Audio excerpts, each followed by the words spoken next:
All right, looks like we're gonna jump right into it here. Give me just a second. I'll get us into Discord and then we'll cover the recap.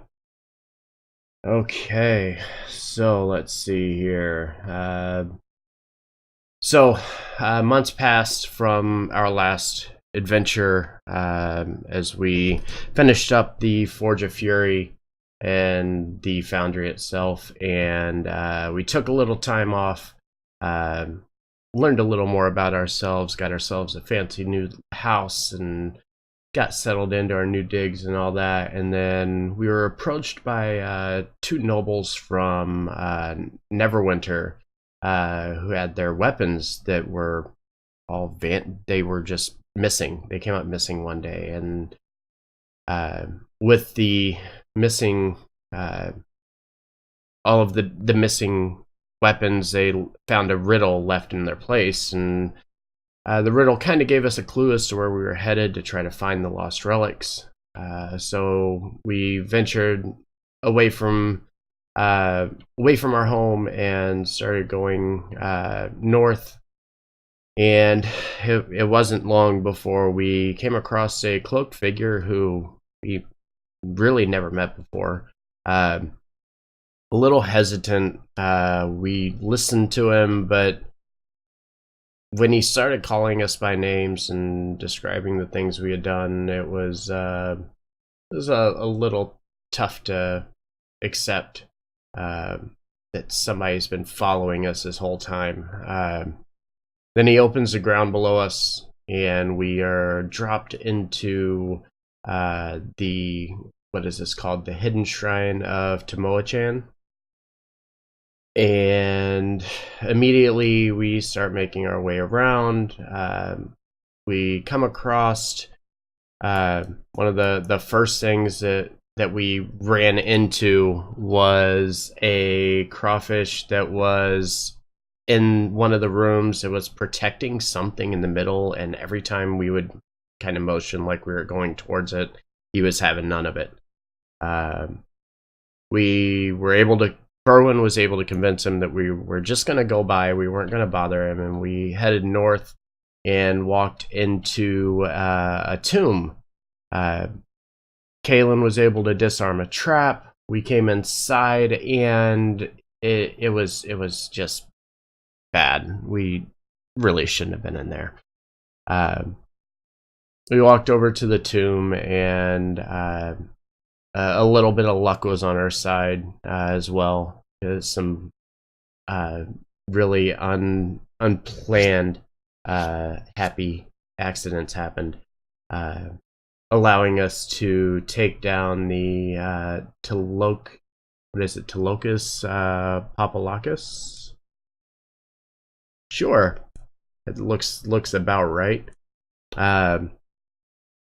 And we are able to prevent the undead being from kind of reforming himself, and then kind of made our way around again through the dungeon. We did have a rocks fall and almost everybody dies. A little accident along the way, and then eventually made our way around to a room with standing water and found a Nereid setting inside of the water, kind of trying to convince us to come and talk to her. And it's kind of where we left our session off last week. No, 3 weeks ago. It has been a while.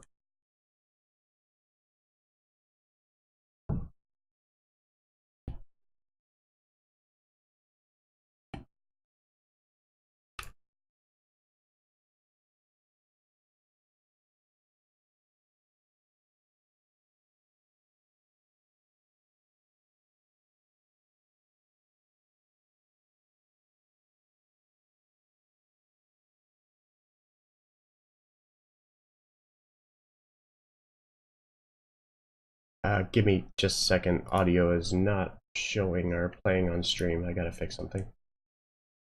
Yeah, I think I know why.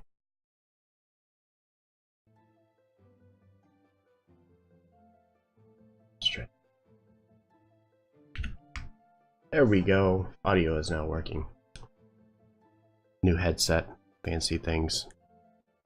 Okay. New toys. Yeah.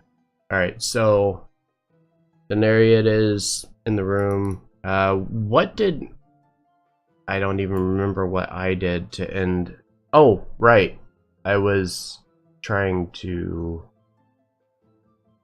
use something. Channel Divinity on it? It tries to command her to do That's something, what it was. and she resisted that. Resisted it.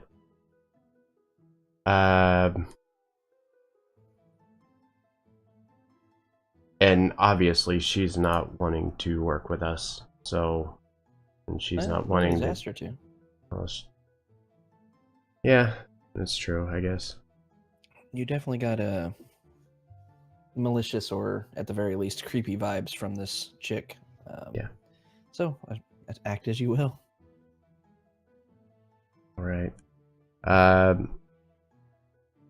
I'm not okay with this thing being here, so can we just go ahead and deal with this problem, gentlemen and lady?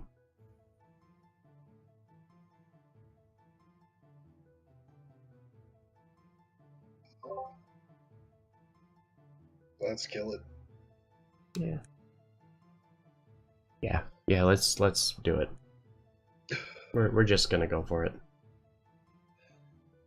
Hey, Leon, you're on the shoot shit first, ask questions later bandwagon?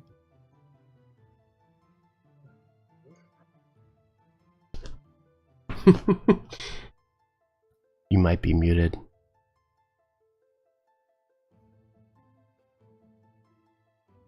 Or he's not there.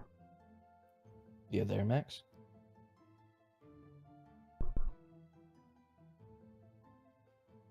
Rip. Aw, we lost Max. Wait a second, see if he comes back.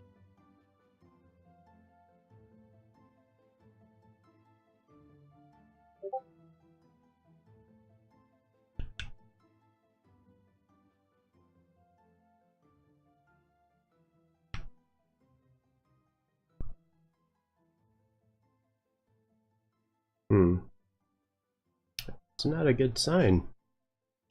Alright, well, as we're standing here, I'm not feeling very safe with this thing here, and I'm going to cast Bless on the party, myself not included. Okay. And as you start blessing everybody, this woman in the water kind of looks at you quizzically. And then once again, that she did before, she leaves this big smile on her face, and then she dips underwater out of view.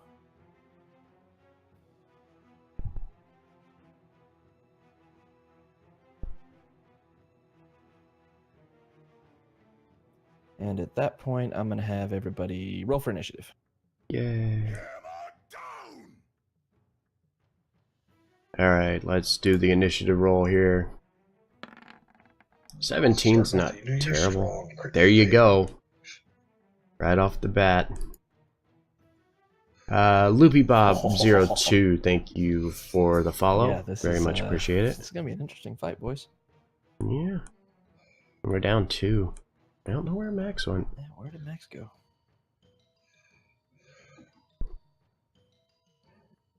Oh, he unmuted. Max, are you there?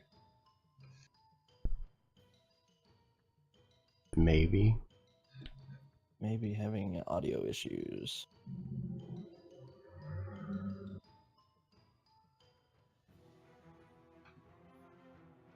Alright. So we're waiting on Max to return. Max must have had something happen, because it's not like him to, you know, kind of step away so suddenly. And there we go. Hey, there we go. There I don't know. Headphones just decided to stop working. Ooh, is that the Berwyn roll? That's Berwyn's roll. Nat 20. Nice. Initiative. I see. Initiative. Do the initiative thing. We're not even waiting.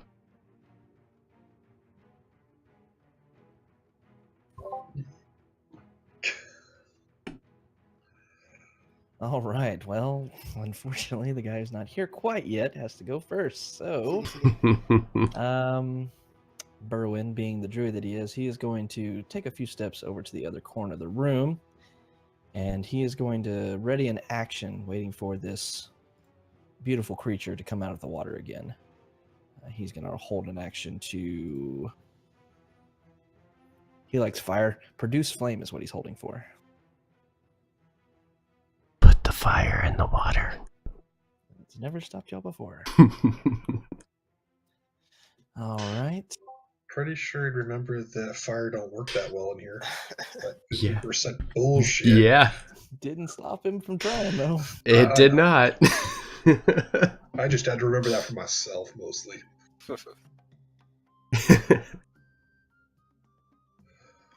So I'm assuming the. Yes, very Under bad water? things will happen. Yeah, she basically bad what happened things. if you were away from the desk or fixing I your issues. was. Sorry. Markinor was trying to be as prepared as possible, and he cast Bless on everybody, so you all have Bless active. But unfortunately, as he was doing so, she caught wind of what he was doing and dipped underwater. Mhm. And as Berwin takes a step aside, you see the water bulge, and then she surfaces once again. Still just about her waist is about all as Okutin waist up is all that's out Mage. of the Hopefully, water. I'm pronouncing that correctly. she Thank you starts, very much for the sub. forming her I hands, truly and then, appreciate it. Markinor, you see a plume of acid form on her fingertips and then sling towards you. Okay. She does not hit you, though, unfortunately. You're able to sidestep around with that, somehow with that heavy armor. Unfortunate for who? So you were able to, you did notice that the acid was flying right towards your face. Ooh. She was attempting to try to blind you with this acid, but you're able to sidestep around and bring your shield up to block it all. And, So, the way that works, he has and advantage now that she's on out of the initiative water, rolls, Berwin, and if ready he action, crit fails on one of the rolls, is going it will to always produce show flame. red as a fail, even if he Okay, what can I wins, even if he gets a non-failure. So it's What? it's dumb. You might have to drag and drop the spell back, or is it her character? No, this is Berwin's. Oh, yeah. The sheets have been kind of wonky lately. I had to drag and drop all the spells back over. But yeah, unfortunately, the way that Roll20 handles it, because that still had a crit failure And a for a 17 roll, hits. it would still come up as a failure. It would show red as a failure for it, even if that's not what it was. 100 to see if he failed or not. So we'll just say it hit. He's able to hit her with this ball of fire that flies from his fingertips and hits up right into her side and does a little bit of damage to her. And with that, Aelion, your turn. Where's she standing? We can't see her. She's underwater. She's Oh, right I there. thought she was. Oh, she's back now. She- Okay, Yeah, she just popped out of the water again. gotcha. Okay. Okay. That's 5, 10, I'll Hunter's Marker. 15. And then shoot some arrows. Yeah, I could do that, I think. Do it. 20 hits. I'm just gonna do it. Let's measure our distance here. Yeah, that'll hit. 2 out of 3 hit.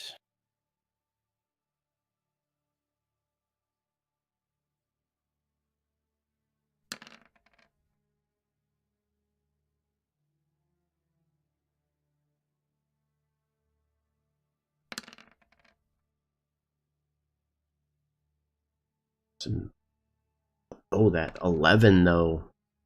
Some nice damage.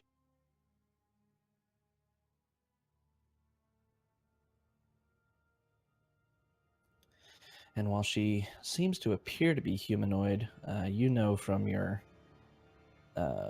birthplace being in the Feywild and these creatures inhabiting it that she is actually not a humanoid, so you will not get your favorite enemy on it.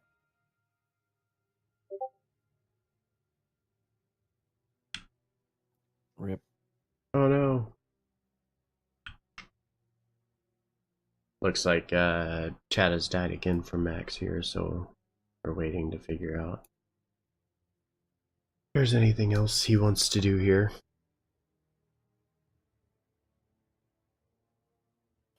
There we go. Maybe. Maybe it'll work this time. Yeah. Just noticed I wasn't hearing anything. I don't know. I think I need new headphones.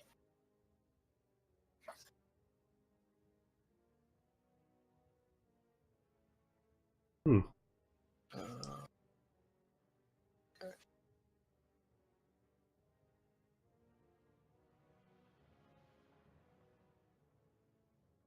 Okay. I think I'm good now. All right. Did you hear me say that you're not going to get favorite enemy on it? No, but I Okay. heard that time. Yeah, basically, she looks like a humanoid, but you do know from your birthplace being the Feywild that these are actually Fey. She is a Fey creature, not a humanoid. Mhm. So, what's your total damage then? 26, 7. Wait, no, 24. 7, 13. Yeah, 24.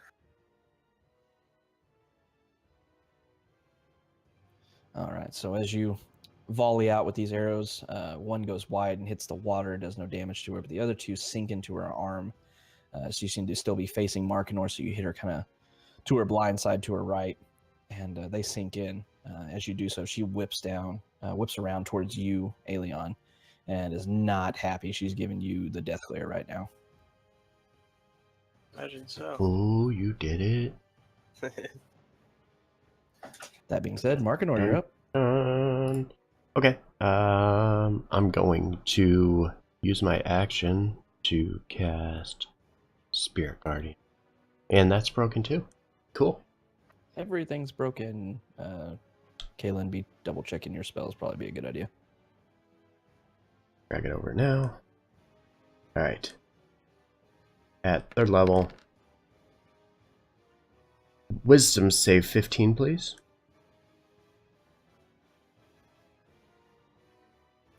What's the range on Spirit Guardians? 15 meters. She is within that. Okay. She barely beats 15. Okay. I believe she takes half damage, so 7 damage from that. Okay.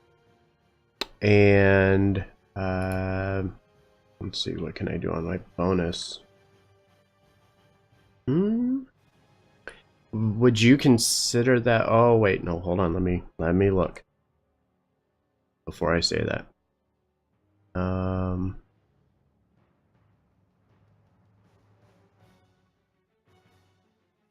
So yeah, I'm going to. I can technically use War Priest because that is an attack. Correct? I believe so. I think, yeah, I mean, it's an attack, so Yeah. yeah. So because I use my attack action, I'm going to use one use of War Priest and shoot it with the crossbow. A 10 probably doesn't hit. Unfortunately, a 10 does not hit. Okay, cool. So that's my turn. I'm gonna. You said these Spirit Guardians are angelic in looks, right? Yes, correct. All right. Well, so they're Fey. okay. Yeah. So these Fey forms surround you, go out and actually buffet against this creature in the water. Water kind of sloshes around her, but she's able to pull back a little bit and not take the full brunt of it. And then your crossbow shot goes wide. Kaylin? Okay, less is working, so let's Lars all of them over one at a time. Throw a couple Eldritch Blast at her.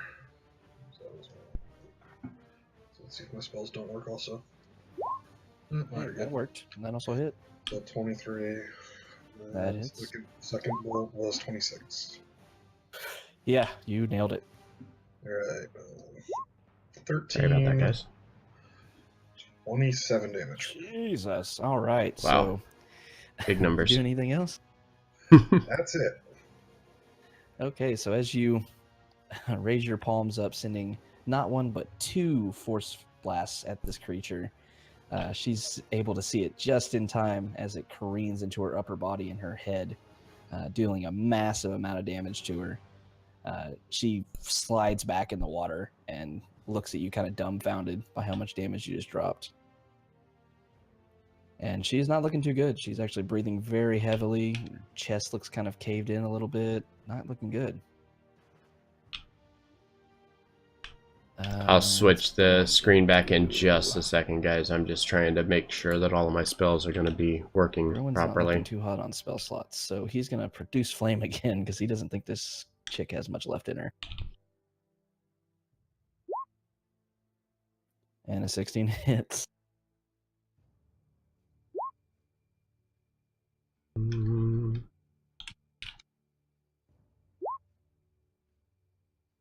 But just because I wanted to survive one round, he rolled to see if the magic actually worked, and the fire magic failed, so it didn't actually All right, hit there her. we It go. got about halfway to her and then fizzled out. All I'll right, pop now this she out is so I can do this pissed and over here. almost dead, so she is going to raise her hand into the air. And as she does so, you see this figure that some may know as the figure of Poseidon rising up out of the water next to her. It's about 10 feet in height and raises a staff up in the air and then points the staff towards Markinor, who's still close to the water. And as this staff flies forward towards you or points towards you, you see the water in front of you bust open and something else comes out to attack you. Oh no.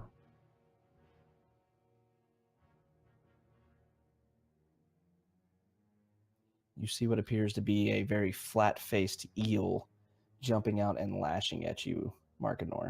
No, eel, go away.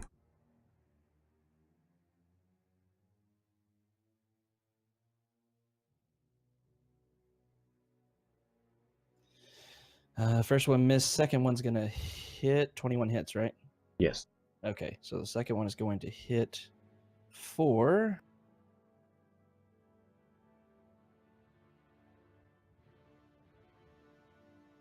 6 lightning damage. So as this thing bites into your armor, you feel this electric charge escaping out of its toothy grasp, and it charges into your skin. You feel it shock you. Hurts a little bit, and then it can't move away without being attacked, so it's going to sit there. You see it clearly, its head out of the water. Well, it's going to be attacked anyway, so where it's sitting, it should actually take damage immediately since it emerged within 15 feet of me. Do they make a throw for that or a save? Yeah, it's a save. I can throw it up. DC 15 wisdom save. Yeah, if All right, roll the damage for it. okay. It made it save with a 20, so it's going to take half. Okay. My screen's all messed up. I'm trying to fix all the spells here. Yeah, it's fine. When the lady did this, as the figure rose out of the water, y'all were able to barely glance as she disappeared back under the water once again, after summoning this creature to fight in her stead. Oh, ignore that. I don't know what that is.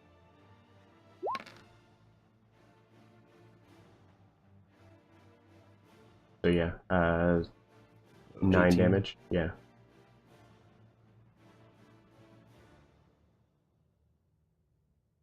I'm missing a spell over here. All right, so as this creature comes out, it's buffeted by your spirit guardians, but it is still able to attack you. And takes a chunk out of you a little bit. But that being said, Aelion, you're up. You said 6 damage, correct? Correct.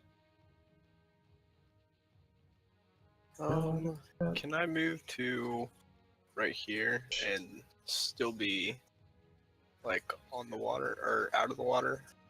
Yeah, you're right on the edge of the pool.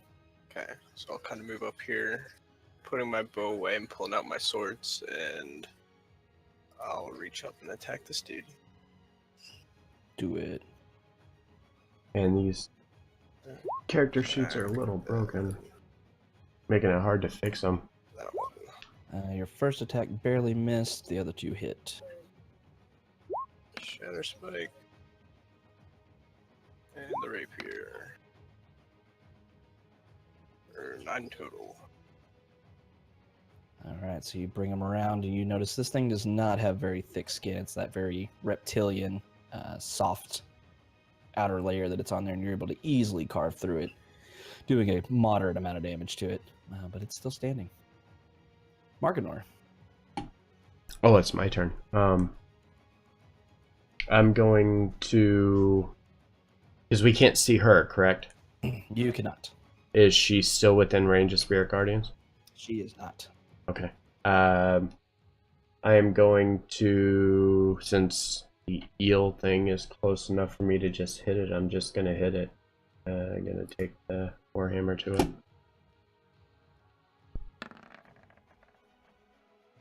Yeah, that definitely hits. Wow. Y'all are rolling insanely high for your attacks. For 7 damage. And I think that's going to be all I can do. I'm just checking here. And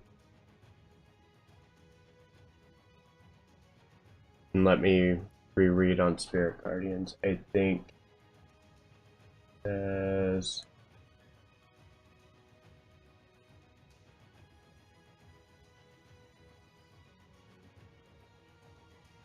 I add an effect, the creature's speed is halved, and when the creature enters the area, doesn't say. I'm looking to see how often. I know it's supposed to hit every round, but I don't know when it would hit on every round. Would it be at the start of my turn? Or anytime whenever it starts its turn or whenever it enters for the first time. Okay. Yeah. Okay. That makes sense. All right. Yeah. So that'll be it for my turn. Alrighty, so you're able to bring Oh, there it this is. I see it large right hammer there. around down right on its freaking head and just smash it in, doing a good amount of damage. It is still standing though. For now, Kaylin.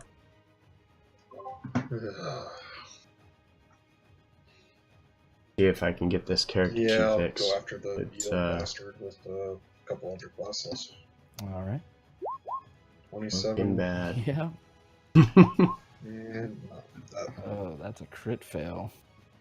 Yeah, Oh no. I ain't worried. Roll me a D100, please.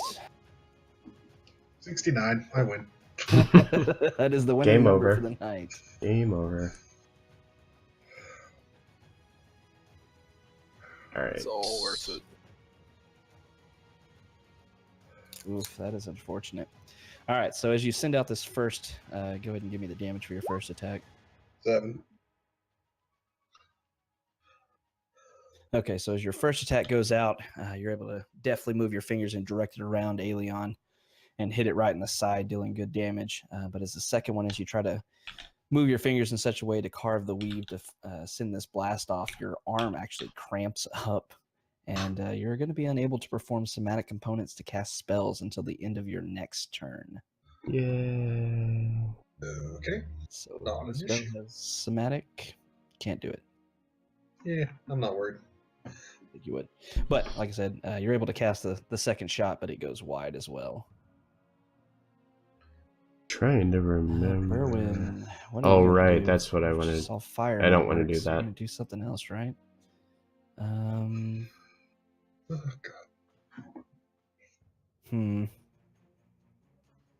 I want to copy this. Because it's going to be an attack at this point. It's not going to be a spell.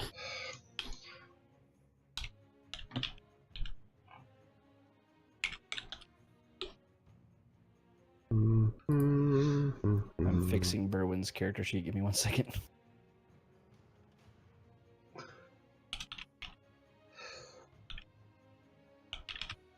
All right, seeing that fire was not a good thing, he is going to move forward up next to the water to get just in range and is going to send out this spray of poison towards this creature. 8. Nothing. Yes, that's good. Saving throw. Okay. I'm going to test something real quick.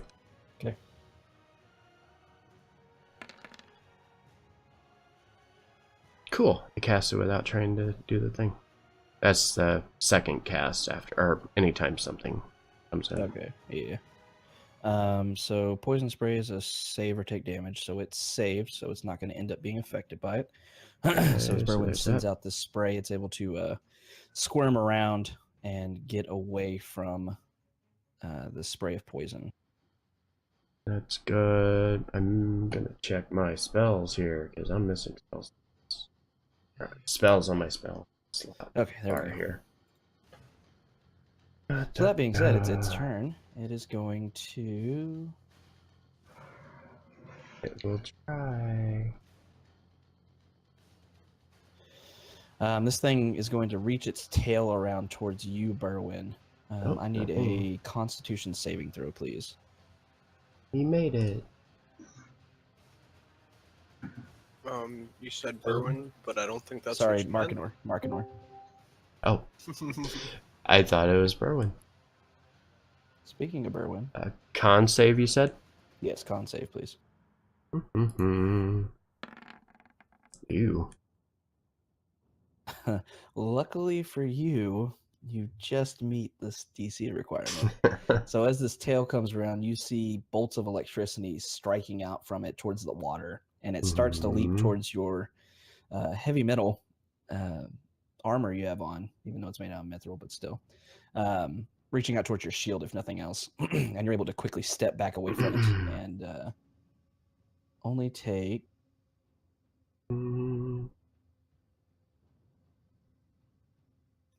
wow 2 damage. You take 2 damage from this. A whole 2? Yeah, Okay. rolled 2 min dice and 1 super low one. Cool. So you know this thing has a scary little electric attack, but as it's doing that, it's going to attempt to slink off into the water and go back underneath. Markinor and Aelion, you will both have attacks of opportunity at it.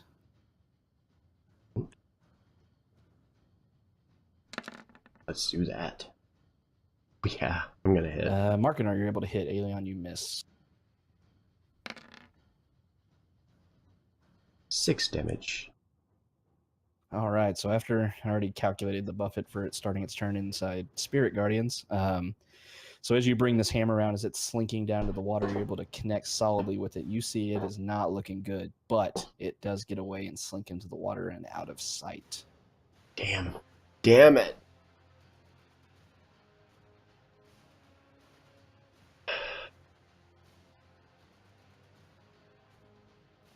Hi, Berwyn. Hello. Hey, he's here. Yay, I can stop playing your character badly. It can't be any worse. I mean, you cast Produce Flame twice and failed one of those times because of the gas, so... Sounds about right. But you did some damage, so that's good. Alright, Yep. so... Just barely. as you're both No, I'm standing gonna there have looking to- at this eel as it slips into the water, the water, That one back. this figure of this trident-wielding fey creature diminishes, and then a talon of water actually appears right in front of Aelion here and attempts to lash out at you. Snap. I need a strength saving throw, please. Don't die, Alien. Don't die. Unfortunately, you are unable to save yourself from it. With bless.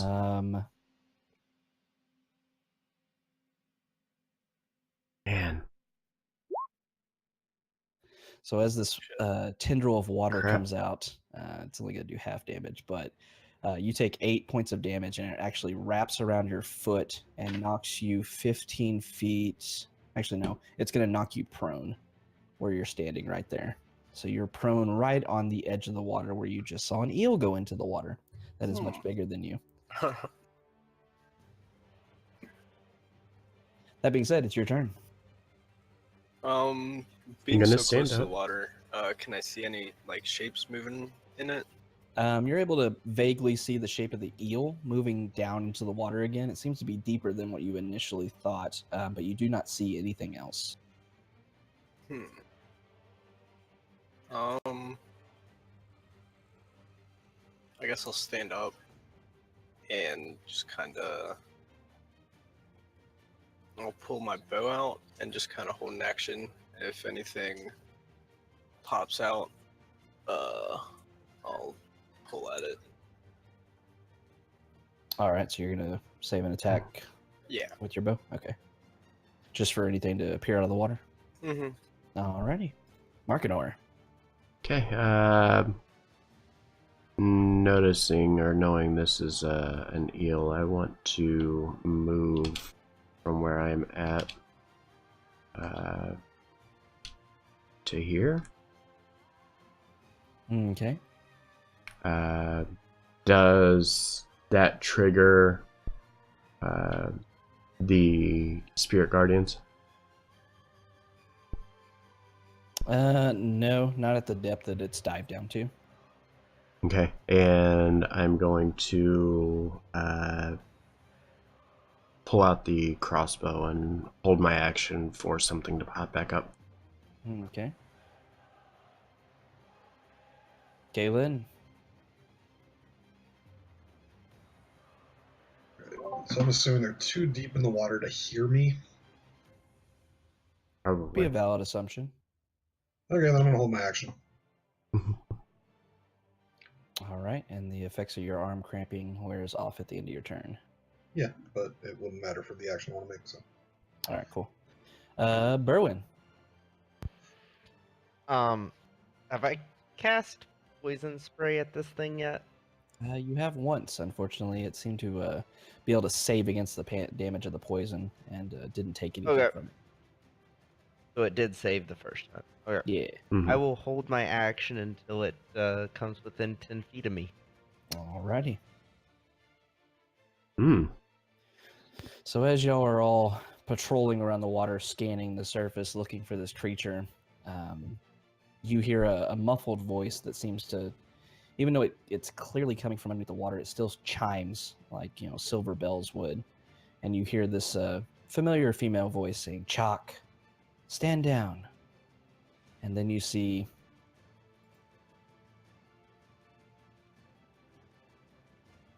at the very back, you see the very beautiful creature from before poke just her head above, and she holds her hands up pleadingly and says, "Stop, stop, we surrender."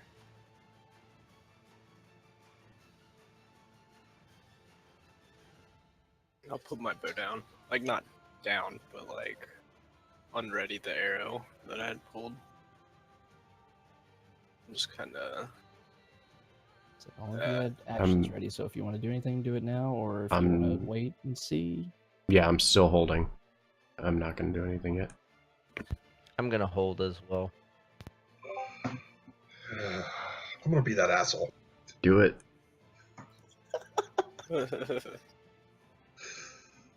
Vicious mockery. Oh, Jesus. All right. Oh, all That's right, what I cool. saw. DC 16 wisdom save. She failed. And you just killed her. What did you just say Wow. that killed this That poor killed thing her. creature? Oh god. Ugh. It undercall me because I don't want anybody else to know what I said, but basically something along the lines of "Screw you, you stupid fey ass bitch. Go to fucking hell." And she, Well, that escalated fast. you see her staring at you. She doesn't understand the words that are coming out of your mouth at all, but you see her eyes roll back and her nose begins to bleed, and then she just goes limp and sinks and actually begins to bob in the water where she was last seen. So, That being said, he said I'm an asshole. Berwin and Markinor, as this fey creature passes from life, her pet is pissed and lunges out of the water, aiming towards Berwin. Wow, this turned out real well. You may use your ready actions. First things first.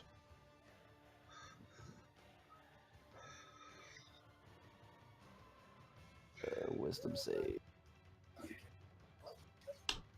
Jesus, it failed too. Okay, never mind.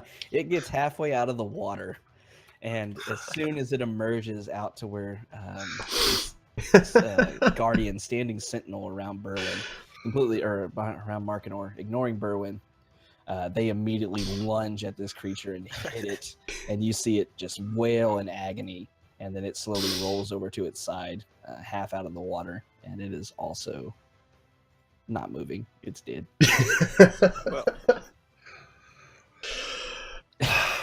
Well, the words of the spoopy What ghost. did I join in on? You just mock someone to death. Oh, it's the best.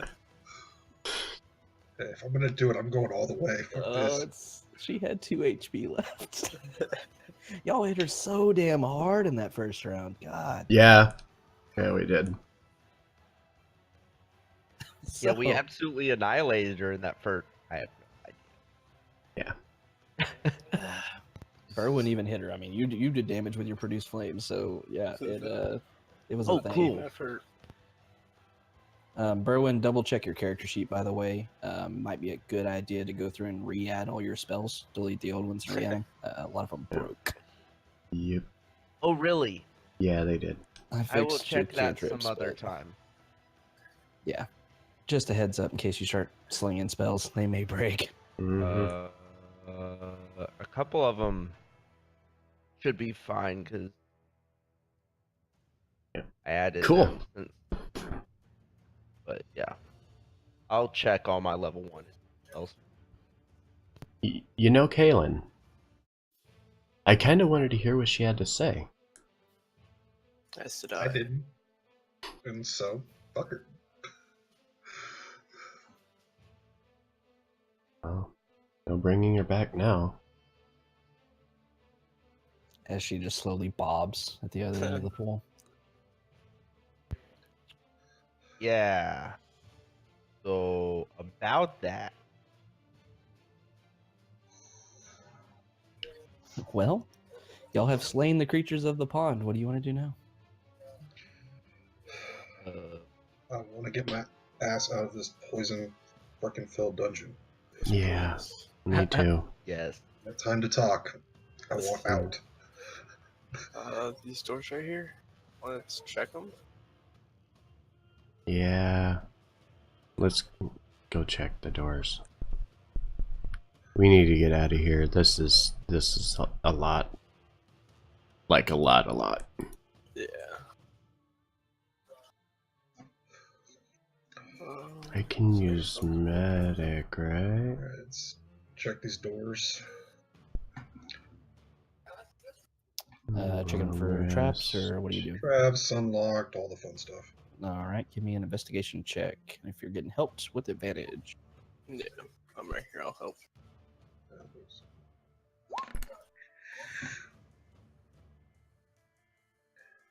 While they're doing that, I'm bandaging myself up in the back. Ooh, a whole 9. Well, this door is unlocked. You don't see any kind of traps or anything. You know, it's like a stone double door. Don't see a lot more to it than that, except it seems like the water is somehow slipping beneath the door. Okay. Well, and that kind of makes it a little more difficult to stealthily open it, most likely. Probably. So I'm just gonna open the door. All right, the doors open inward, and you actually don't feel any resistance aside from a little bit of water. And they open to a hallway that is also coated up into, it seems like it stops around the corner. And we'll step in.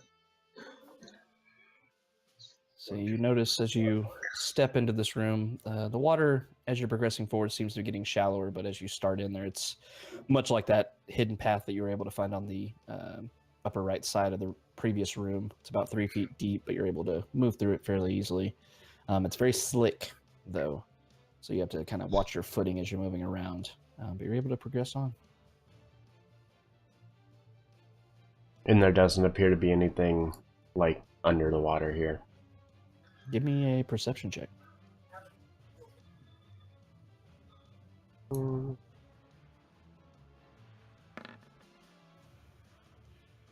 don't really notice Neither anything. of you see anything. Seems like the water was kind of flooding in from that pool from the other room, and seems to go up until the edge. Then Yes, seem to yes, it is. start to stop there,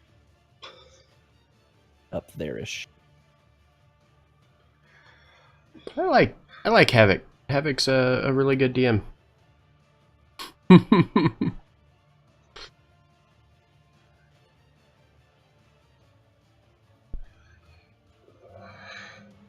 So as you come around the corner, you see the water is kind of stagnant, stopping here, just around there. You see a stairwell leading up to another set of double doors. All right. Do we see any traps on the stairwell or the platform up here? Give me a perception check. Another perception check. Wait.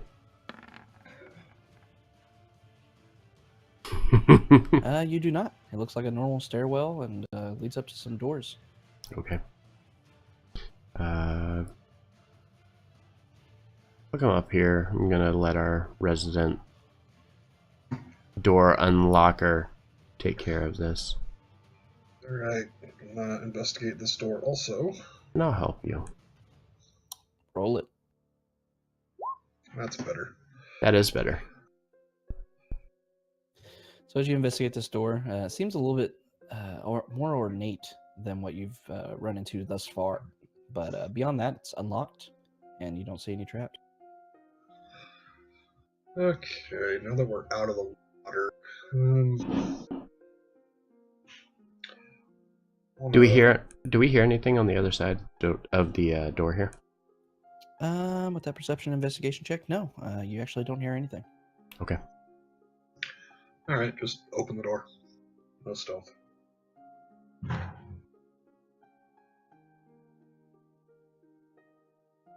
So, more And rubble. as y'all kind of filter into this room, I'll read a brief description of what you see. That's a long ass hallway, is what that is. There we go. Okay. So you see this large hallway. It's about 20 feet wide, and you see random piles of rubble and debris scattered along its length. The walls are covered in murals. You gotta remember the east, northwest, east, all that's kind of screwed up. So to the south, which will be the right wall, the one that's along there, yeah. The south wall depicts scenes of battle between natives and invaders. As you start to move in, you see on the north wall, you see a mural depicting people questing for new land. Their experiences during the journey include crossing treacherous mountains, sailing over storm-tossed seas, and receiving the guidance of the gods in their battles to keep their homeland free from invasions. As you move further down the wall, in the center of this hallway, on the north side, you see a wall is a painting of a pyramid with a temple atop it and the sun shining over the land. Where you just came in, there were double bronze doors standing there that you can see the source of the ornateness now. They have some carvings in them depicting suns and such. Down the hall to the west is an archway carved in the form of twinning serpents. Somewhere down here. Beyond it, the corridor continues on into shadow.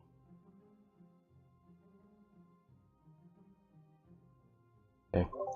Before we move forward, do we see any like holes in the wall that could be let like traps being down the corridor? Give me a perception check. Get that perception. Wait. Oh, that's a good roll.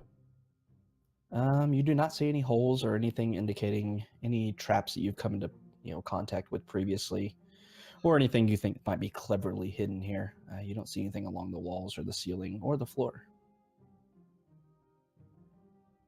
Looks like just a long hallway with statues and murals.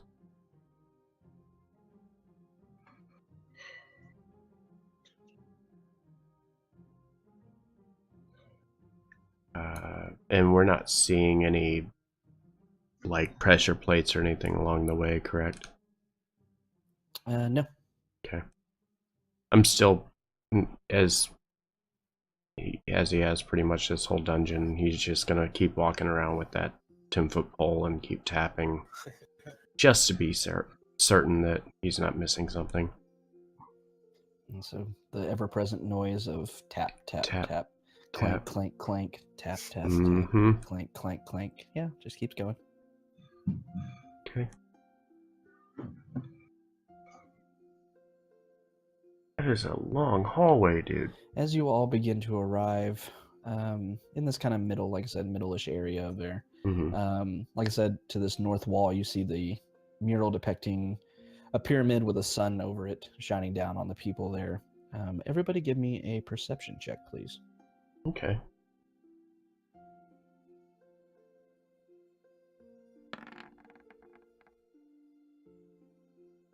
Wow, those rolls, man. God, y'all hacking this somehow to roll 19s and 17s all the time? So as you're looking over and kind of taking a second glance at this mural, you see that the pyramid and everything is very flat. It's very painted on, but you notice that the sun above it seems to have some bevels around the edge of it, almost like it was a giant button or something of that nature. Hmm. Button. Somebody said button. Does it look to be a locking mechanism, or does it look to be a trap? Say somebody was touching it, set off a trap with it. Yeah, it looks like a big sun that might be able to be pressed inward. Okay.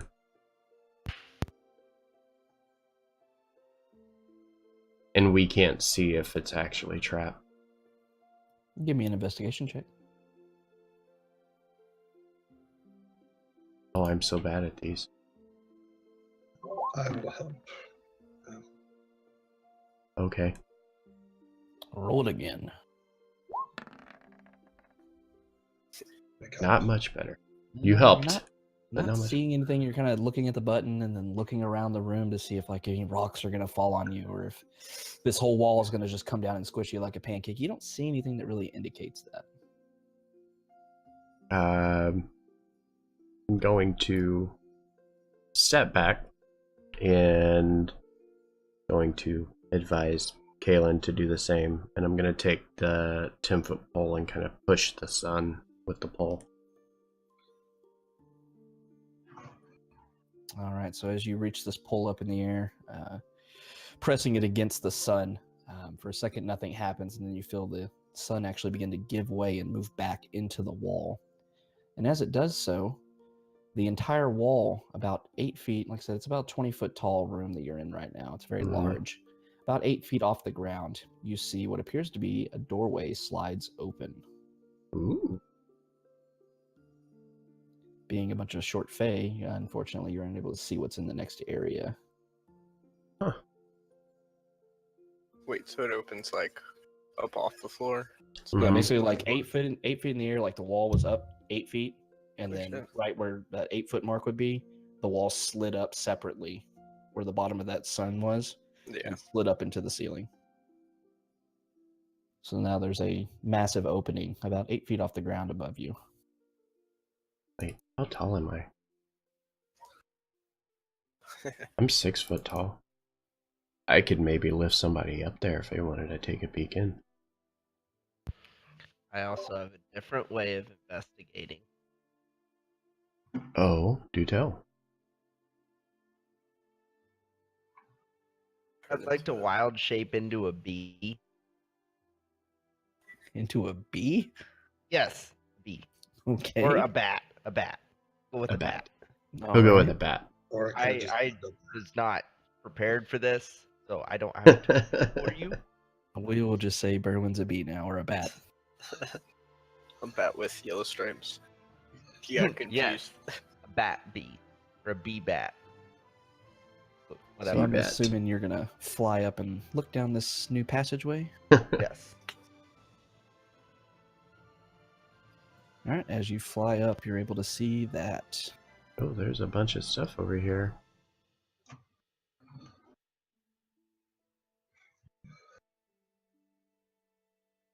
What is all of this?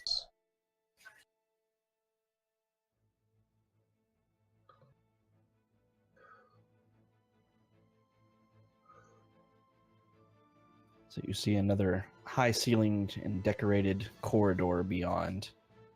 And if everybody wants to join and maneuver your way up there, I'll give you a better description. Okay. Or you can continue on the hallway and investigate the other place. What do you guys think? Hey, I have blind sight for 60.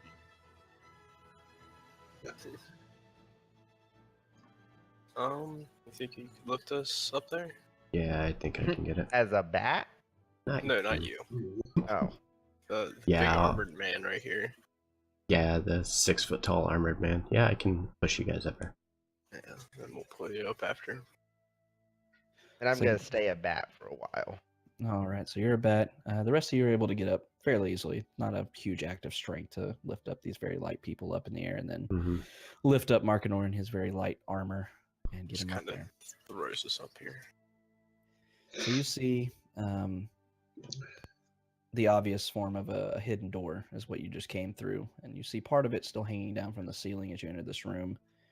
Appeared to have a bas-relief sculpture of a warrior armed with a spear and shield on it. Looks like there might be the bottoms of some kind of script, some kind of language written on it, but even Berwyn is unable to read it because most of it's covered by the wall. That being said, this next room you see a high ceiling corridor decorated with sculptures mounted on the walls. And that's what you see is these little divots. Sculptures. Okay. The statuary that adorns the walls consists of 4 sculpted heads of animals. Each one is 6 feet above the floor and 2 or 3 feet in diameter. Opposite the passage leads east. So this first place off to the normal north. You see a passageway going that way. Opposite of that passage, you see the stylized head of a coyote. And across from the hallway going west is the head of a grinning bear. Near the south end of the corridor, the head of a bison is mounted on the east wall. And at the north end of the area on the west wall is what appears to be the head of an eagle with its beak open. Something shines from within the eagle's mouth. And this is what you see. So a bison, 2 wolves, and the eagle. Bison bear. A bear. Bison, Oh yes, coyote. bear on the right. Yeah. The coyote and yeah. Okay. And the That's eagle what it was. holding something shiny.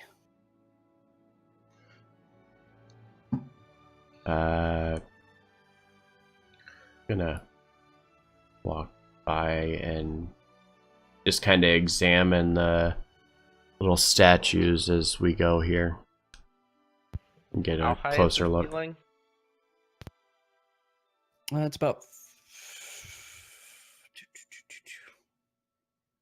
10 feet tall. Okay. Oh, wow, that's short. Okay. I'm going to fly at like 8 feet. Okay, so you're clearly above the heads of these animals now. Yes.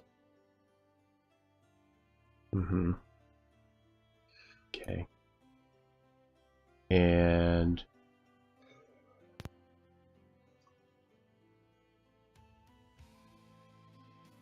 see a hallway here. Are these statues at the end of the room here? Is that what I'm seeing? It appears to be shadows from where you are. You'd have to get a little closer to investigate further. Okay.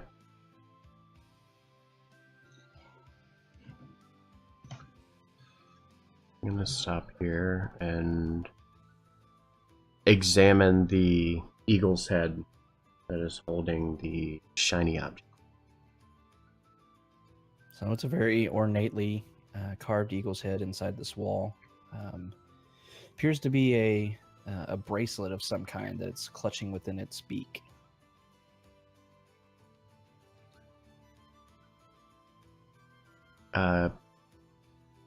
does it appear that if we remove the bracelet that the beak will close or it will set off a trap or something? Does it look like the bracelet will move? Give me an investigation check. I cast Detect Magic just to see if there's anything about A, the head, and B, the bracelet. Jesus. I know nothing. You're unable to really determine, Markinor, whether or not anything's holding it. It seems like the bracelet's kind of resting against the front of the beak. Seems like you could probably pull it out fairly easily. Kaylin, as you cast Detect Magic, this ring lights up like a Christmas tree, or this bracelet lights up like a Christmas tree. More magical crap. Okay, so I'll let them know there's definitely magic emanating from the bracelet. I'm not quite sure how to get it out.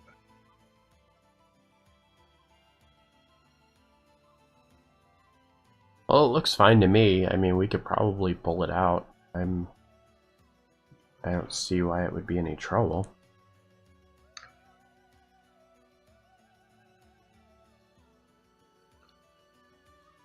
I mean, if it's magic, we can either find out what it is later and see if it's useful, or sell it at some point. So I'd say take it. Again, just to kind of be safe, I step back and using the 10-foot pole, I try to knock the ring forward out this direction from the beak of the eagle. So as you reach out this 10-foot pole, and as soon as you touch this bracelet, the bracelet kind of falls backwards based on the way you were running the stick against it, essentially. And the eagle's beak snaps shut. The bracelet is now inside of the beak completely, and your 10-foot pole is stuck inside the beak as well. Well, I guess we know who shouldn't be doing any checks for traps, huh? Well, at least it's not an 8-foot pole now. Right? Can I get my fingers onto it enough to try to pull it and separate it? As you wrap your fingers around it, it seems like it's very hesitant to budge. It moves a little bit and then kind of swings back shut. If you had something, something to increase the lubrication to allow it to move faster, say some oil. I have along those a lines. flask of oil that I could dump on the hinges to try to pull it. Yeah, you can certainly try that. Let me do that. So as you take this flask of oil and you're able to see kind of where up under the back part of the beak where the hinges are obviously located, you squirt some oil over there, douse it up, and as you do so, and then go back to try again to open the beak, you notice that it opens up very easily. Opens up, and your 10-foot pole is now free, and the bracelet is laying within. Somebody grab this bracelet, please.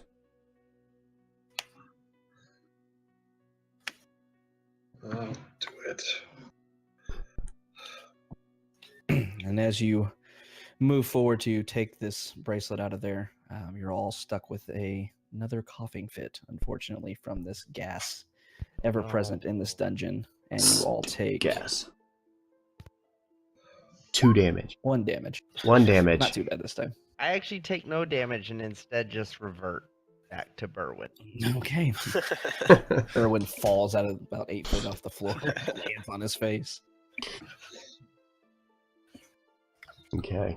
So what did we find here? You found a very simplistic yet very pretty looking gold bracelet that is obviously emanating magic of some sort. Kaylin, can you identify this? I can, but would we rather push forward at this point? Yeah. Yeah, just we can toss it in the bag and come back to it. Deal with it later. We have a couple pads we need to check also. Yeah. I mean, yeah. All right. Let's keep going then. I'm going to mark in my journal that we have put the item in the bag.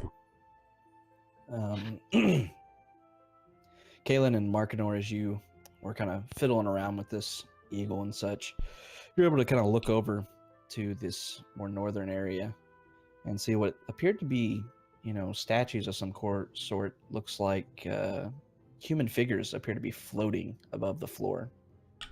As you approach just a little bit closer, you see that the figures seemingly suspended in the air are actually withered corpses standing upright on a ledge 2 feet above the floor.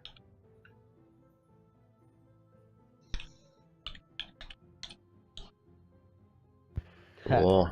Nope. And I'm just going to... Ah, damn, I can't. We need to short rest or something. Yes. I'd like to check this eastern pathway for traps. You don't see any readily apparent. Say you take your time and really look over it, so you don't need to roll, but you don't see any traps. Hey guys, I'm gonna take a step down this path. There's no traps, so. Alright. Let's go back there. Do that then. Just slowly make my way to the edge and around. So as you come around this edge, previously seen before, you see a source of light. Something very unfamiliar in this dungeon. Didn't see any up until this point, really. Except for when something attacked you from a glowing beast. But you see some kind of source of light flickering and moving around somewhere beyond where you can see. Like to continue on.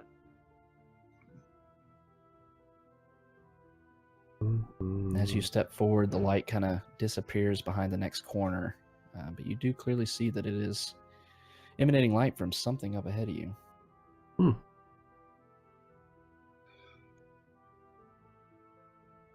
Like cautiously. Holy cow, there's so many twists and turns. And we're not... obviously, I'm still tapping the stick. I'm not seeing anything. Nothing's coming up for traps or... Berwin, as you start to come around the corner here, you're able to see the edges of some kind of flickering light disappearing beyond the this wall ahead of you, but then it vanishes from sight. I think we might be chasing something. It's like he's running away from us. Or running from us, yeah. It definitely seemed like this light was fluttering away from you. What?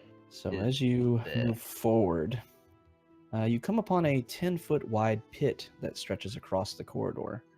Beyond it is a wedge-shaped stone block or pillar that blocks the passage. The light ahead of you that you had been following is nowhere to be seen, as though it somehow passed through the pillar.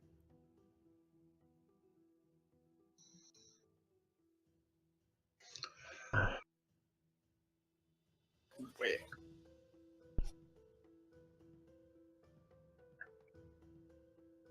Okay. So... We can't pass that, but I do wonder if we can move that. Is the pillar attached at the top and bottom to the chamber? It seems to rise to the top, but as you move forward, you clearly see like short arcs of scribing in the stone down at the base on the floor, where it seems like the pillar was somehow maybe rotated and scratched into the floor. Hmm. We didn't hear it rotate at all as You we did not. approached. Negative.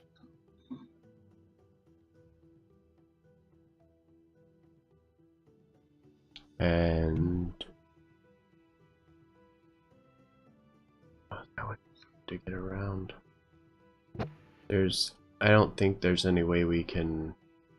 Even if we move it, I don't think we can fit between.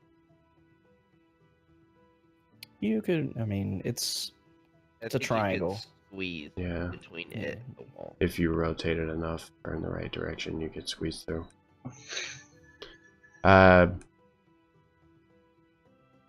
So we're looking at a 5 foot wide or 5 foot deep or across on the pit thing here in front of us. Yeah, it's about 5 feet wide. You're able to, as you kind of peer over with all of your dark vision powers, you're able to see it's about a 10-foot deep pit, and you do see the remains of some skeletons down on the bottom of it. Is there anything else in the bottom of it besides skeleton? Not that you can see. No nasty spikes or anything, right? Nope, just some skeletons laying down in there. You know, What?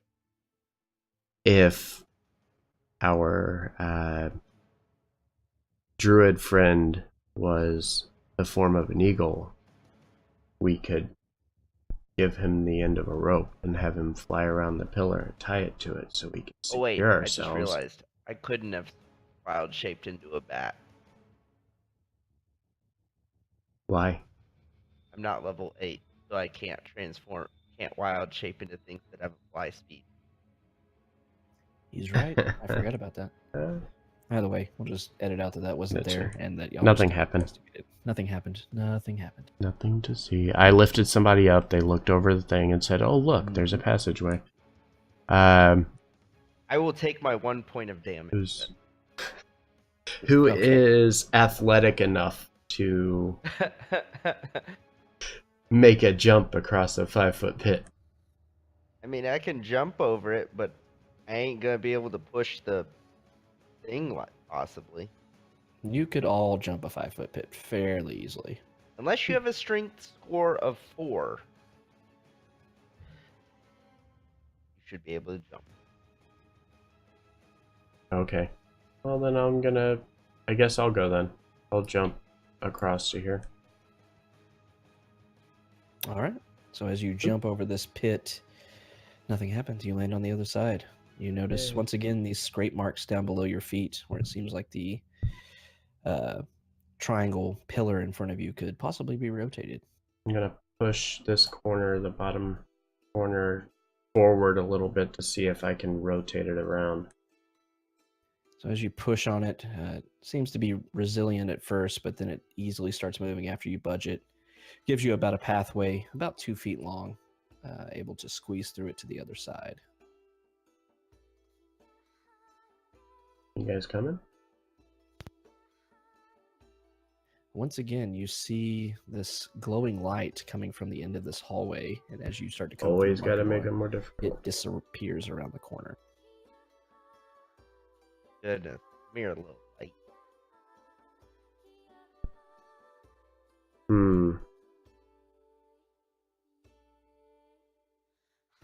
We try and stealth, guys. Do we hear anything at the end of the hallway? Give me perception checks, guys.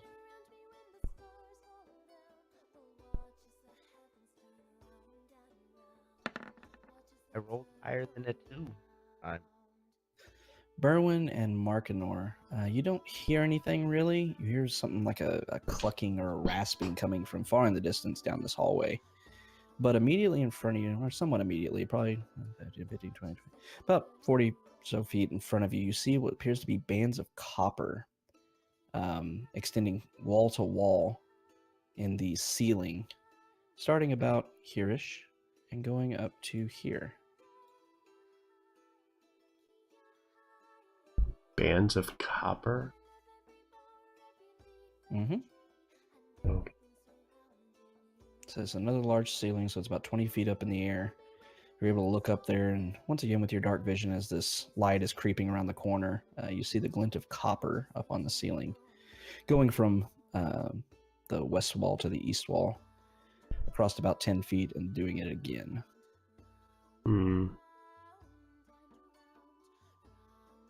As like almost like tripwire kind of things? Or is it above us?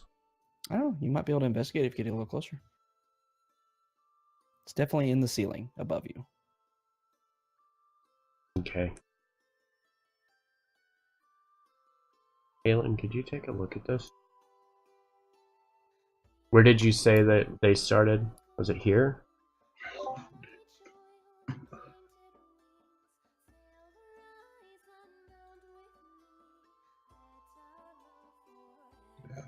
Where I think so. where were they? I think approximately. I just Yeah, don't know. we're, Right about the line here. It might be a darker mark on y'all's screen. I can't tell. no, it's nothing here. Just right here.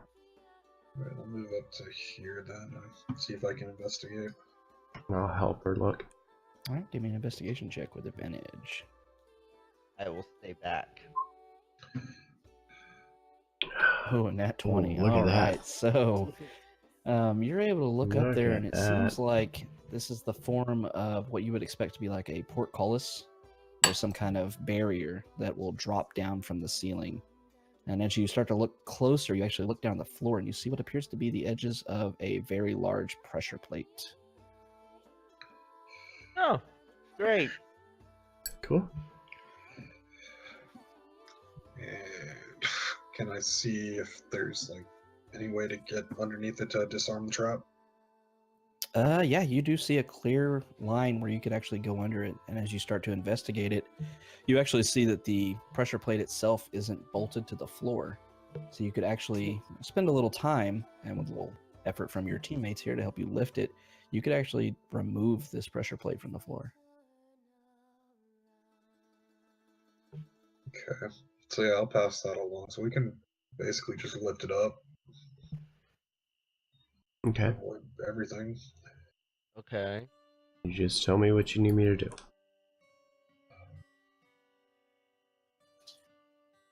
So we're So, going to, pick it. whoever's helping with lifting, this is a very, it's a 2x2 large slab of a pressure plate essentially. So anybody that wants to help lifting it, give me a strength check. And for Aeon to do it without hopefully setting it off, give me a thieves' tool check.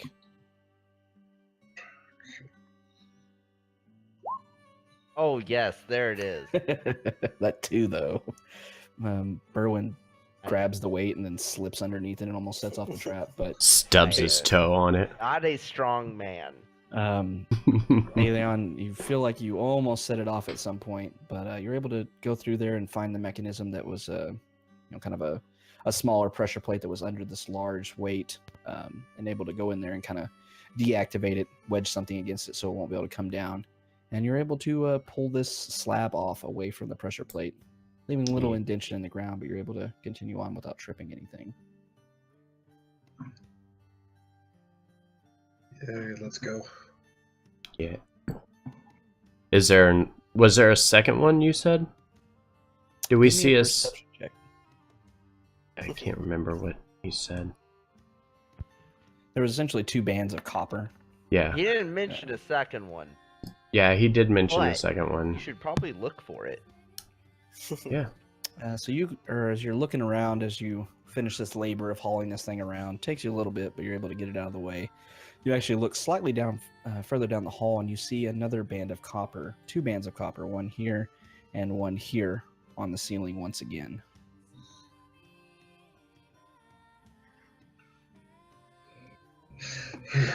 Looks like we got our work cut out for us.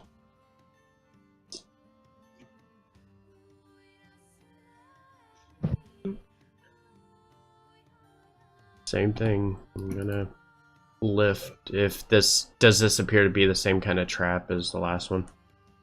You can investigate it and see. Okay, I will investigate again. Yeah, do that with advantage because you kind of know what you're looking for here. Mm-hmm. Would like crap. Even with the roll, though, you clearly know that you're looking for another pressure plate. You see another one starting here and ending here. Alright. Same shit. Oh god. Holy crap, thank god. Oh, ignore that. Same shit, different day. Hey!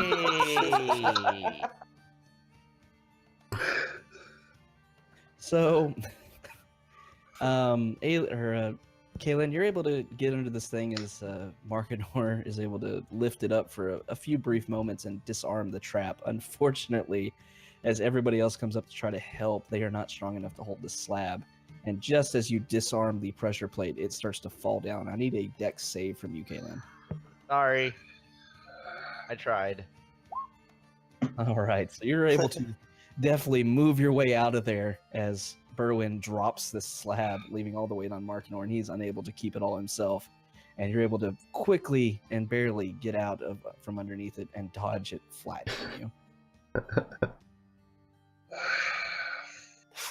Fuck. Sorry. And as this is all transpiring and Kalen's glaring at Berwin, probably berating him, you see this light appear around the corner. And it kind of zooms around for a second and then rushes towards you. Roll for initiative, please. Are you? Yay. Great.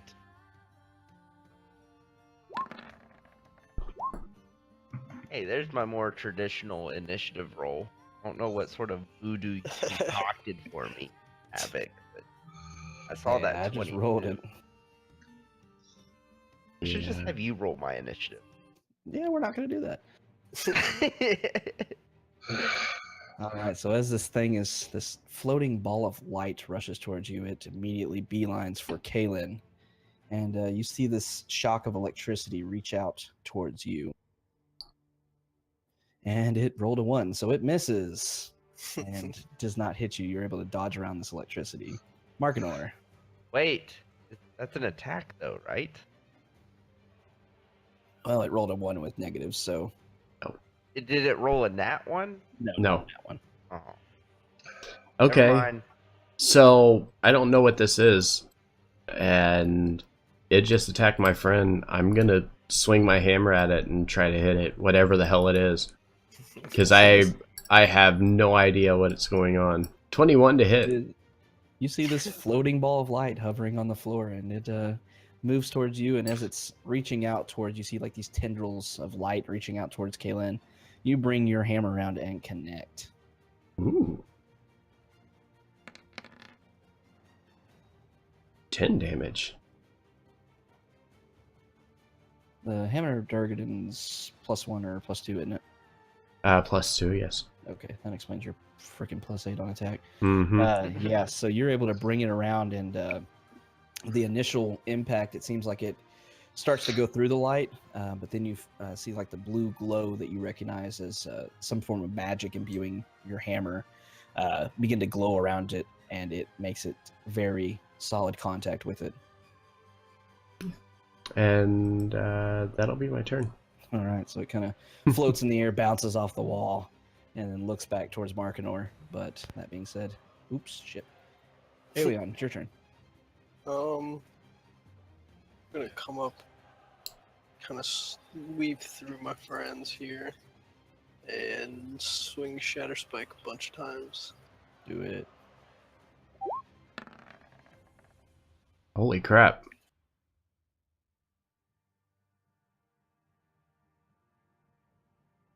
Uh, 19s and a 22. They all hit, actually. Holy crap. Yeah, that's all you needed. Okay. This very tiny creature that's supposed to be pretty hard to hit. Y'all just nailed it. And as Shatter Spike comes around, it actually slices this ball of light in half. And it, instead of like wailing or making any noise, it just kind of fizzles out, burns out to nothing. And you're left in the dark once again. Well, that was a weird one. Don't worry, Kalen. Just because Berwin wants to kill you doesn't mean I won't still protect you. Wow. Okay, what do I see around the corner? You doing? Those things are supposed to be a little bit scarier than that. Not super scary, but holy crap, y'all just wrecked it. All right, you see a doorway around the corner. A doorway. Can I do like a nature check to see if I would know what it is? But it's gone already. I saw it though. Just remember I guess. that good though. Yeah, you can give me a nature check to see if you knew what the hell that was. Nice roll. How that was. 24. That was a nice roll. That's a good roll. So you know that was some kind of undead that you've heard called a will-o-wisp. Ooh. Oh. You know these as very malevolent, wispy balls of light that haunt lonely places and battlefields, bound by dark fate or dark magic to feed on the fear and despair of the place.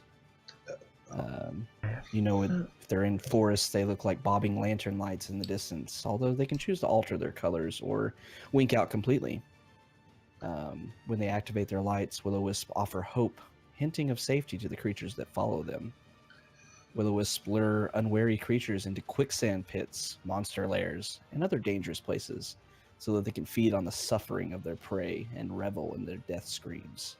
Okay, An evil that's being. his ass. Do what? Oh yeah. That just I plays on. killed a couple of those. Yeah, those are they're hanging out around a trap that you may or may not have knocked out of the park, waiting for you to fall into it, and then maybe they might have surrounded you while you were dealing said trap, but didn't have to worry about it. Aha, we conquered the will-o-wisp. Door And then- time. And then time. absolutely murdered it. I just want y'all to know before y'all open this door, I planned for every scenario except y'all going through that trap and not even getting stuck on it at all. I have no idea where we're gonna end the session today. I have planned for a short session. I'll know where we're gonna end it, where it'll be nice and suspenseful and everything. You guys fucking just blew through everything. So yeah, Yes. we'll be figuring out where we're gonna stop at some point in a little while, but still. Wait, you thought we would fail that? It was a DC 15 to spot it, and a DC 20 to figure out what the hell it was. Oh, That was a perfect time to get a nat 20, which Kaylin did. yeah, I'd say so.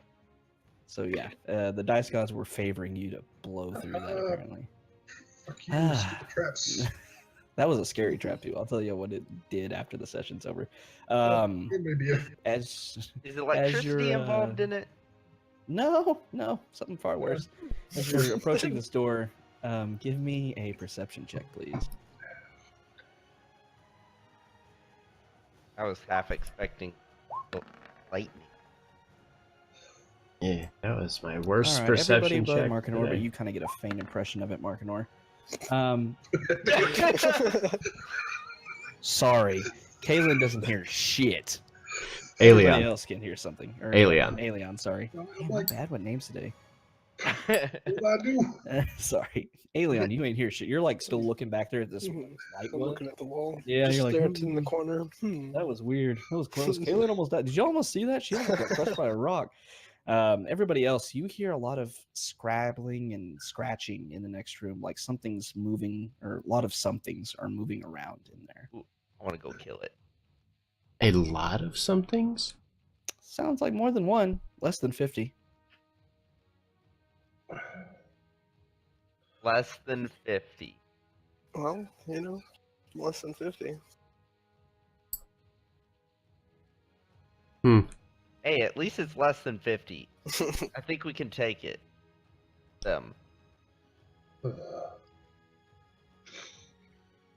Yeah. Okay. Let's do it. Whatever. I've got spells. Psh, that makes one of us. Actually, Actually, no, I take that back. What do y'all want to do? Investigate the door. All right. No, Roll me the check. I'll help.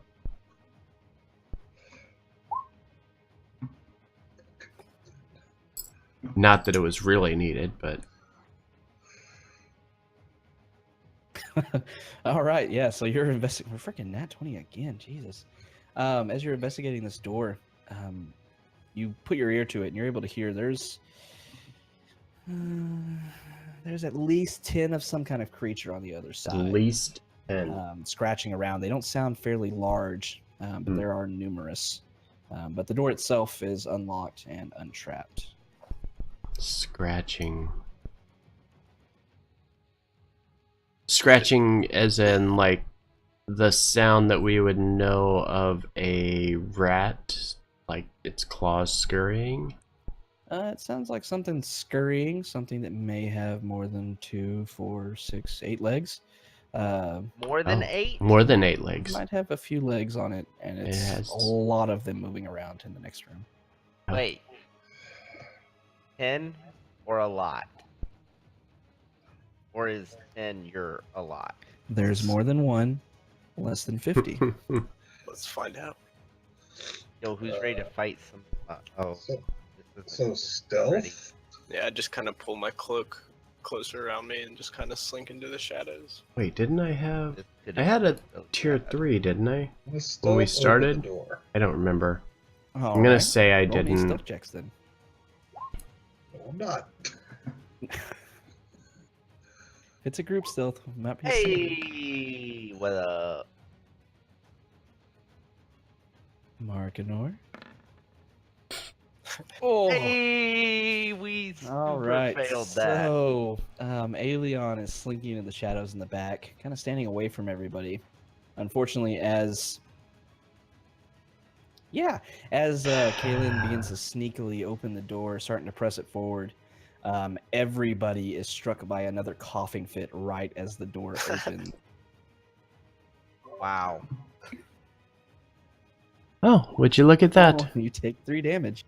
Oh, what? All right. So as you open this door, a bitter stench assails your senses as you lay eyes on the room ahead. Mm, Inside, amid a pile of rubbish and bracken, ghostly lights move across the floor. Closer observation reveals that the light is emitted by giant beetles. There seem to be around a dozen of these creatures in the room, each about 3 feet in length. They didn't appear to take notice of you, even with your cacophonous coughing. From within the largest pile of trash, where most of the beetles are clustered, comes glints of something shiny. Shiny. Do I know what these beetles are? Oh, give me a nature check. Okay. mm, Yeah, you know these as they're very large beetles. You know these to be of the fire variety. ooh. You know that usually they have light emitting glands behind their eyes, but these seem to all be missing them, and they only have a soft glow emanating from their abdomen. That's not natural. And as your coughing kind of subsides, you do see one of them moving towards Kaylin at the doorway. How many do you see, Galen?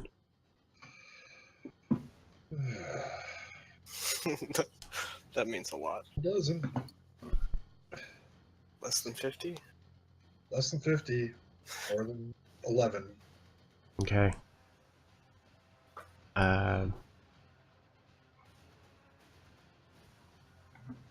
Okay. Are we? I guess we're doing this, or are we gonna funnel them through? No, I'm gonna attack one right here in a second. Back up, Galen. So I can see this one. Fuck. I'd like to ice snipe it. Oh wait, Mm, I can't. I don't have that spell prepared. The only Stupid people in your non-prepared spells. Come on. right. So if we haven't, God, do I want to try this? Yes. I'm doing Yeah, it. it probably is gonna fail, but we can go for it. Can I fireball? You can. That's a Alright. good idea. And as he is doing that, I'm casting Word of Radiance to cantrip. And of course, it's broken. Fail. I'd If like I- instead to cast Yeah. poison spray. Yeah, okay. I emanate it from right here. I've got to rewrite the It will whole hit all spell. of them, but not hit me. Where are you centering it? That is unfortunate. This square here. I think it'll get them all, but maybe one. Where? Was it 20 feet? Yeah, it's 20 foot. That's from How what does I that- can Don't hit see them all. most of the room. Okay. So, throw I'll pop this out so I don't interrupt you guys here. 31. So it's a dex save, then you want a 100. Yeah, D100, you're aiming for high. Yeah. Okay, let me not roll a d1000 because that would Got it. All right, so you're able to cast this fireball into the center of the room.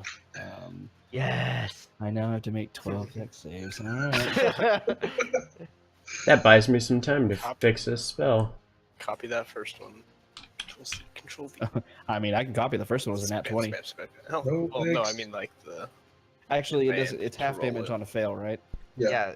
So 15. All right, cool.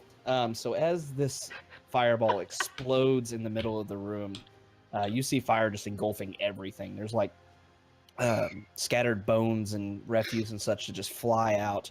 You see all of these beetles just completely enveloped in flame. A few of them were able to try to dodge out of the way, but it didn't matter. They all die. Just consumed the entire room in flame. You people.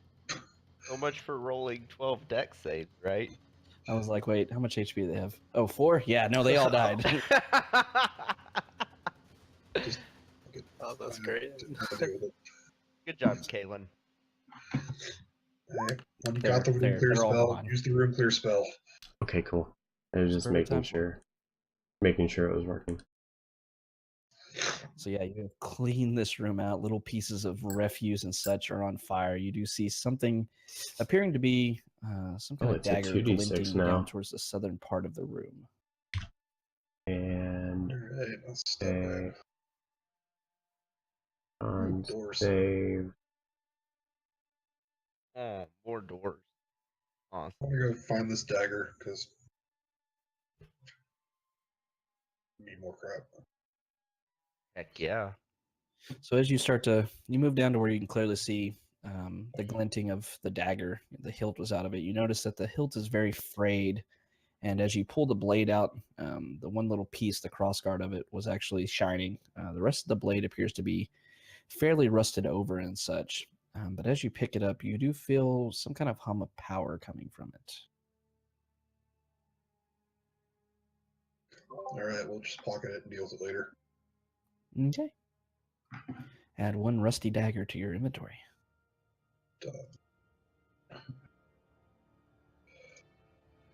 Got it.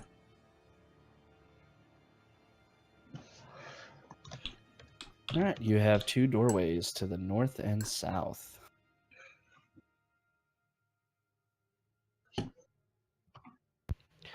Which one do we want to check first? Doors. Coin? Okay. Nice. We just came from the south, so let's go We north. came from the east? No, it came from the south. No, we came up from the. Well, we came from the east, but We came, the hallway yeah, was the from hallway south. was south. Yes. So I say we check north. Because I think if we go south, we'll just be backtracking. And we still Probably. need to get out of this stupid ass freaking coughing crap. So I want to investigate the door. Oh I no, will assist. it All crashed. right, give me the check. Everybody saw it. It crashed. Better reload here. That is 3 investigation checks that are nat 20s. Oh my goodness. You're cheating. But Facts, literally. as you check this doorway, kind of sidestepping some of the remaining fire from your fireball, you're able to see that this door seems to have a whistle of wind on the other side of it. But checking it, you do know that it is unlocked and there are no traps. Alright, some wind. Just gonna hope that doesn't makes it, I'm just gonna open the door. Screw it. So I'm not gonna be able to hear much anyway, I don't think. This wind. Oh, thank God. All right, so as you start to look into this new hallway, you see you're approaching from the south. A ramp leads gently up from south to north. Set in the floor at 2-foot intervals are smooth stone cylinders that apparently function as roller. Wait, no, wrong. Wrong. Wrong.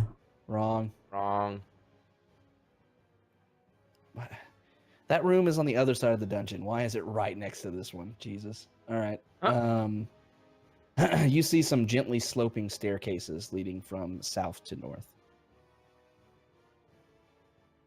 Oh, that's much different. Yeah, that's really Much less stupid. dramatic. Scary.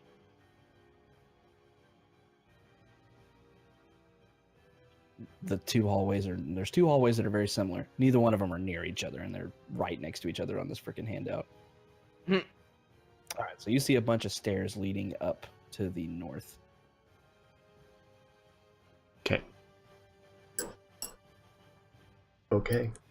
And yeah, I'll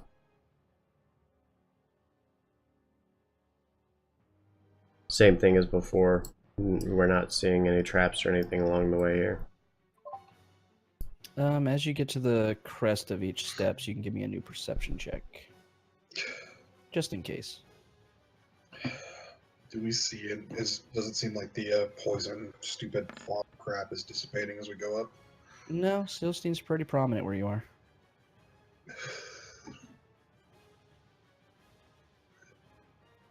You don't see any traps or anything of the nature on the ceiling, floor, or walls in your immediate vicinity. To the next spot. A new perception check, right? Yeah. That nap, though. Berwin is 1000% sure there are no traps anywhere in front of you for the next 20 or so feet.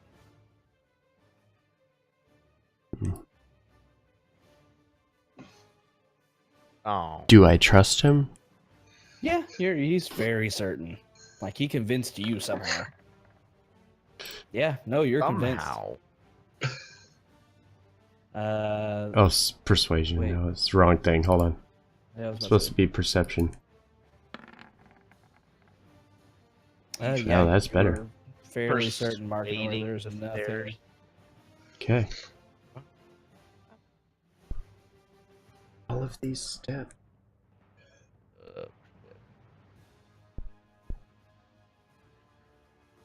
Three.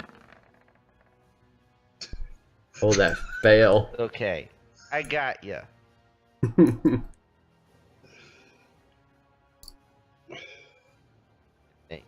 When a crit fail is still an 8. Yeah, you once again do not see anything. Yep. And as you all four move up to this next area and begin checking around, there was a lot of stucco that you've experienced previously laying at the top of these set of stairs. And unfortunately, even though you were very close, you were unable to detect this pressure plate that you all just stood on. And as you slowly sink down a few inches as the pressure plate comes down, you hear a latch further up the stairs clink. Oh. And as it does so, a very, very large boulder appears at the top of the stairs and begins rolling towards you. I'm going to get everybody to roll initiative for me, please.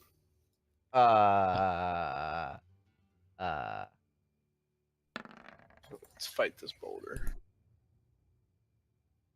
Gotta pull out my hammer and try to break it in half. It's about to become Indiana Jones and the Raider of the Lost Ark. That is exactly what's happening. Wait, how did we not see that when we had so many 20+ rolls? You didn't see the roll and the pressure plate because it was further away when y'all had high ones, and when you got closer enough to actually look for it, it had a DC of 25. Somebody rolled a 24. I rolled a 23! You were super close, but not quite close enough. And then rolled a 26 after I stepped on it. This trap is not meant to be found beforehand. It's meant to be fun. So here we go. All right. So as Damn this it. begins to roll down, this boulder is, essentially a 2x2 square. It is rolling down, taking up the entire hallway. If you don't have a rock for a picture, for a token for this thing, I will be severely disappointed in you. Uh-oh. Let me fix it. Oh, it rolled an 8. Wait, rocks have it. For this encounter, Rocks. yes. Roll. Have initiative.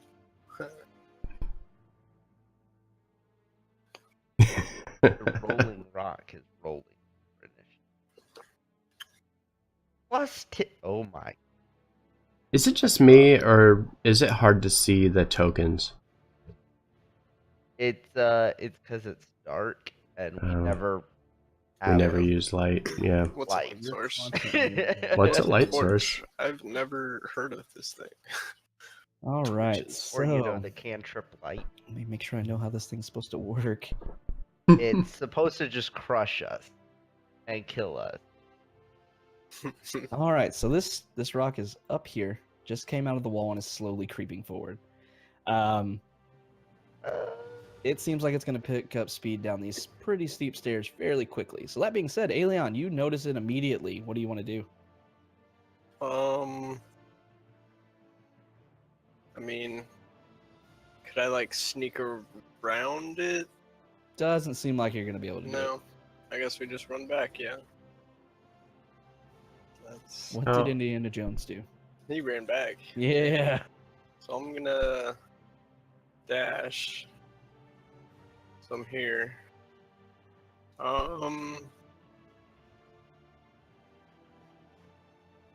Yeah, I guess I'll use my Misty Step to go another 30 feet as well. I'll miss out the Aelion's hall. fucking out. What's up, guys? Later. See ya. That's it. Unfortunately, this rock is now barreling towards you. And it is going to get on top of Markinor and Erwin. I need Ow. dex saving throws from you two, please. Can I try to stop it? You can try. You're going to need a nat 20 strength check. Just going to be completely honest with you. This thing is huge and heavy. You said a dex save? Yeah, dex saves to see if you can kind of maneuver yourself away from this thing. Nope. I'm gonna get crushed by it. All right, Berwin. as it rolls by, you're able to kind of pivot yourself and lay prone on the floor, and it kind of rolls still on top of you, dealing a little bit of damage, but you're able to dodge the brunt of it. Markinor, unfortunately, you were not. Whack. Berwin, you take 7 points of damage. Markinor, you Ow. take the full 15 as this thing careens over on top of you and continues rolling down the hallway. Hey, at least I don't have to worry about it now. Kaylin, this thing is on top of your friends right next to you, still rolling. Good luck. Oh no, I'm good. I'm just gonna back up, run 15 feet real quick. So, I grab this. I want this one. And I'm gonna cast Step. Cast what? Thunder Step. Thunderstep. Okay. Understep. It's not gonna do any damage because nobody's within 5 feet of me. But yeah, fuck it. Basically, I'm gonna use it to move my ass up to 90 feet. So I'm gonna move to the top of the stairs. I So just the- disappeared. No, it's a teleport. All right, so he just boom vanishes through the rock and is standing on top of the stairs, looking down at Berwin and Markinor, who are just getting flattened by this thing. So yeah, it keeps rolling on through since they can't really take an action because they're buried, and it's still rolling, still rolling. Get back to Aelion. I'm just gonna step out and wait for it to either hit the door or come out of it. All right, Kaylin, you want to do anything while this thing's rolling down the hill? I'm just watching it because it's fun. Markinor, Berwin, y'all do anything? I'm I'd like gonna, to stand up yeah, I'm gonna and brush myself off. sit down and use a potion of healing, I think. I need a heal potion after that. So this thing rolls down all the way down and comes barreling into this door. Aelion, you're standing so close. I need a dex save from you, please.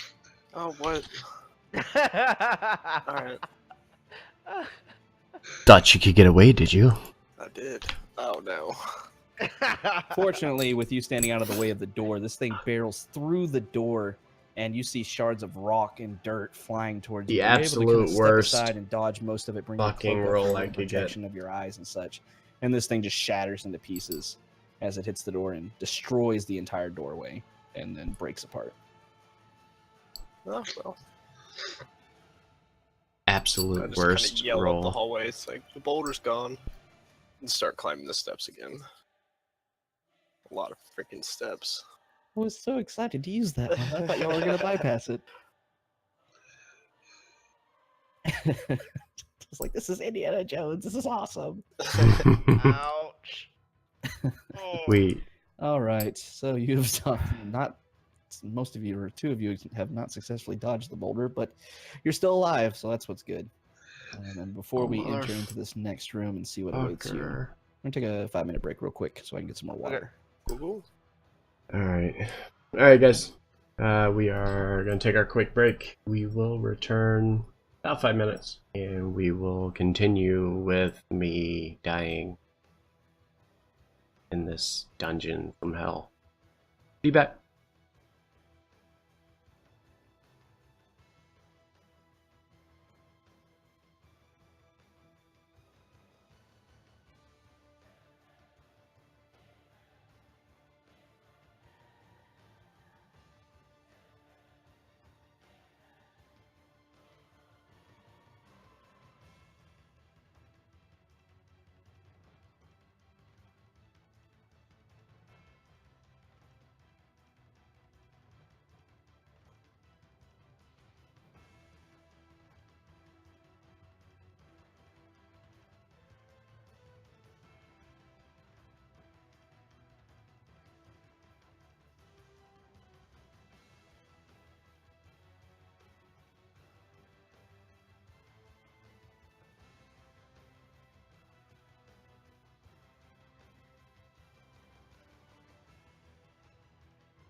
Havoc, I think my potion of healing is broken.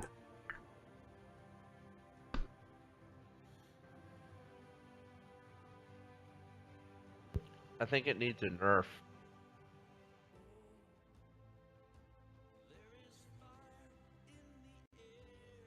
How are you feeling? What's your HP at there, buddy? I can't tell you numbers. I can tell you I do not feel well, and I'm very tired. Very, very tired. And I don't have anything On left. a scale of like 1 to 40, what are you at? About a 20.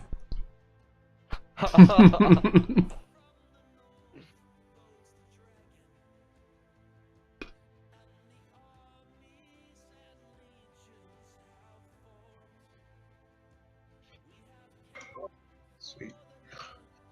So what about people with crappy health? Nothing? I was saying that I think my potion of healing was broken. Dude, your potion of healing was totally broken.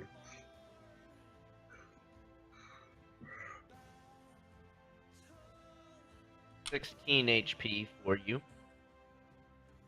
Oh, look at that. Oh, that's what you were talking about. Yeah, that's a shitty ass potion you used. His double one. You might want to go find whoever sold that potion. Rip their Yeah. damn arms off. Actually, no, I will make them beg, and justice will be served.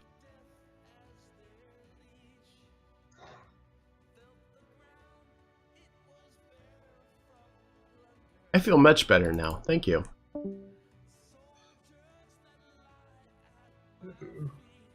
Uh-oh, Max dropped.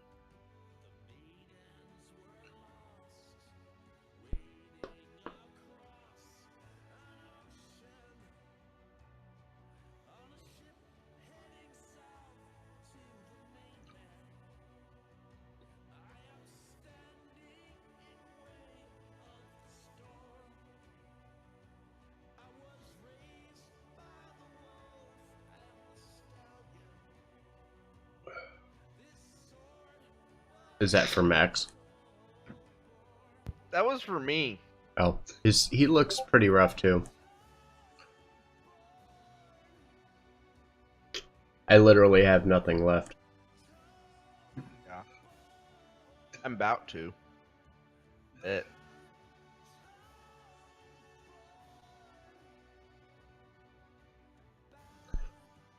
The druid literally uses all their spell slots for healing.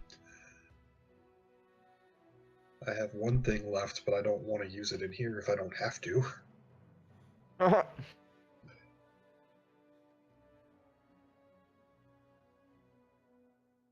I will if I have to.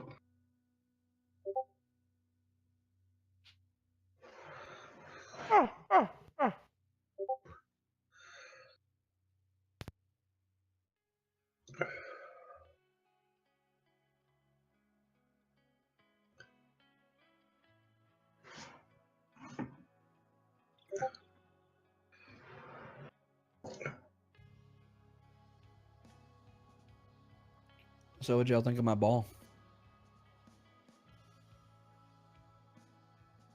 It hurt. I don't like your ball anymore.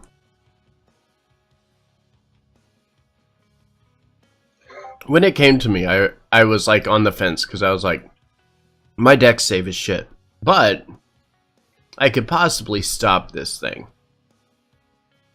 I still think you should have tried. I mean, it wouldn't have hurt anything. You could have tried. Fucking a 19. Wouldn't have been enough though. I still would have taken damage no matter what. Oh yeah, more than likely. It's like you might have been able to nerf it down to it like you saved the throw Mm-hmm. to, limited damage, but you were gonna be taking damage. Yeah. It Yeah, was if I a could've very gone- rock. If I could go before the boulder, I could have got one of you out with me. Thunder Step allows you to take somebody with you. But the other person would have taken 3d10 of thunder damage. I'll take boulder damage, thank you. Yeah, that's why I was like, I'm going to just back up and then teleport myself.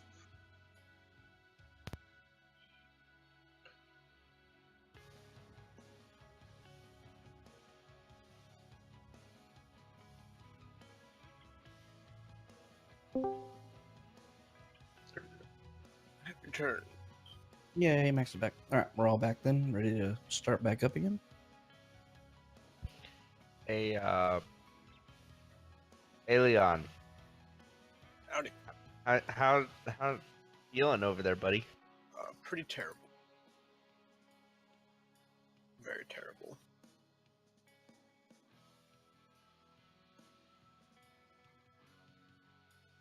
'Cause I'm kind of like limping up the stairs.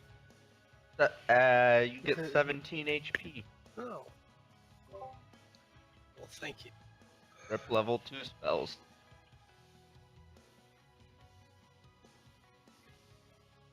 No comment?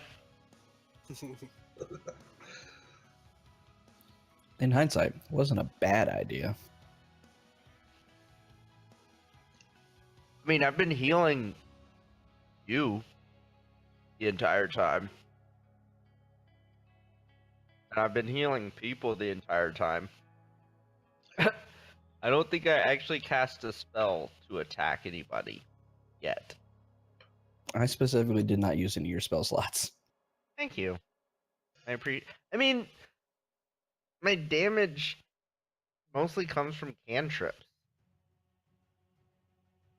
You have a couple pretty high, damaging spells, but I wasn't going to use them, so. Yeah. All right. Especially since I can't use one of them. Got the delicious chips out of my mouth. I think we're good to go. All right, so as you come around the corner, get to the top, and start catching your breath, Berwin dishes out some healing to cure some of your fatigue and some of this damage that you've taken from these noxious fumes. You come around and look down the hall. You clearly see a huge opening above this here where that... Can y'all hear me? Mm-hmm. Interesting. Roll 20 is saying my connection to the server. Let me refresh. That might be rolled. Yeah, more than likely it is.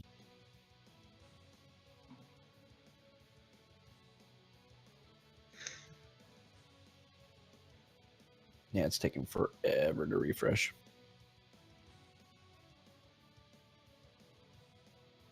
And it loaded me into the wrong campaign. Yay!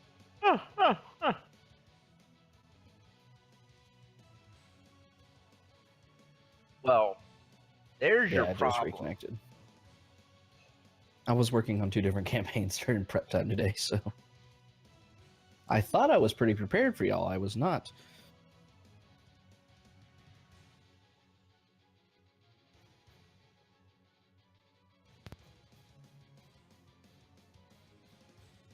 Okay, so some healing has been dished out, and you're getting ready to approach this next room.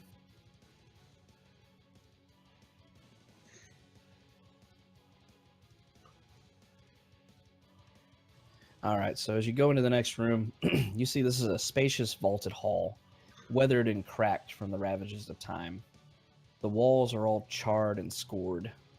Scattered around the floor are several stone statues of baboon-like creatures, chipped and tipped over. That would be these little stars that you're seeing to depict those. The remains of a few once living baboons, partially eaten, lie nearby, with fungus covering their corpses.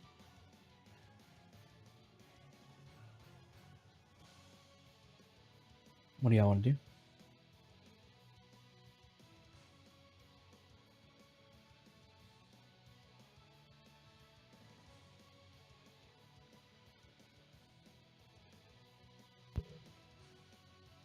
That there were baboons that were freshly gnawed on or long ago gnawed on.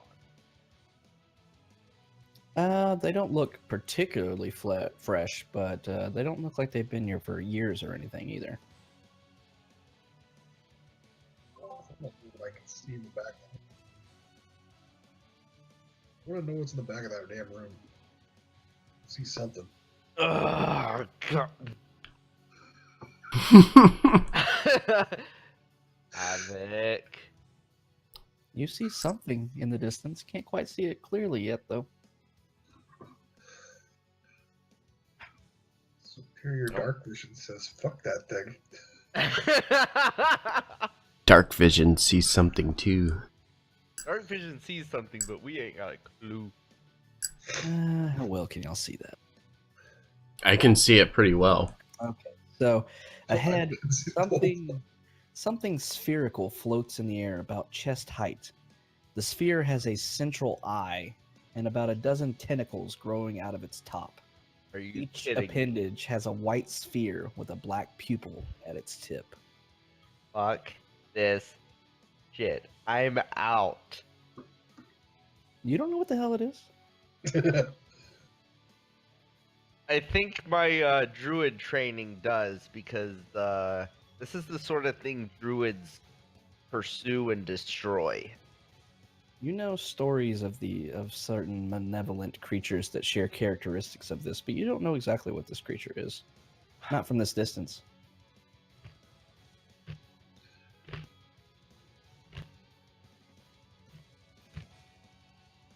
Hey, Kalen, What do you want to do? I'll give you 50 gold to shoot that thing in the eye with an arrow.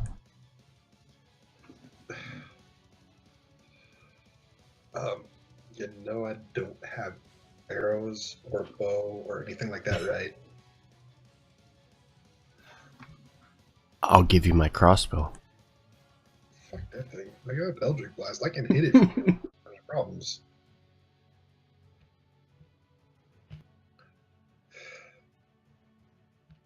Do I want to attack it? Because I'm pretty sure I know what that is. And even with you whispering and such, this thing is taking no notice of you.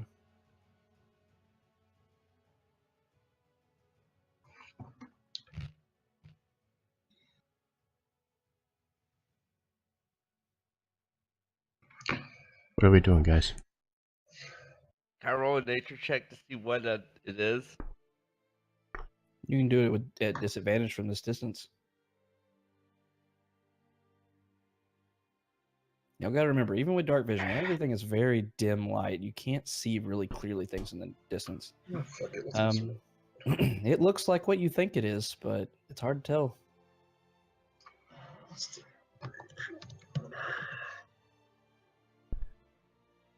Do we want to do this?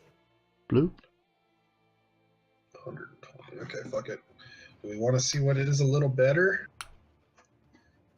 Sure. Fuck it. Let's see what happens. Okay, what's the distance there?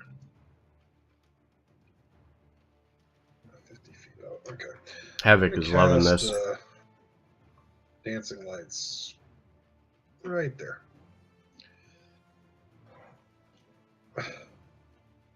Be 4 little orbs of light right in front of it.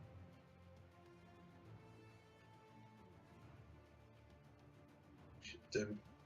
Throw some dim light at it.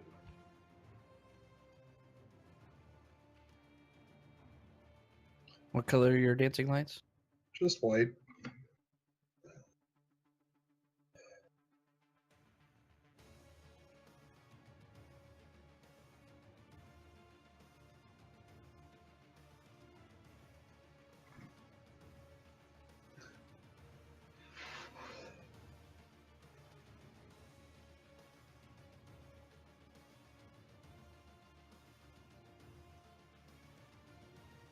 How much light does it emanate? Oh god, what is it? Dim light in a 10-foot radius.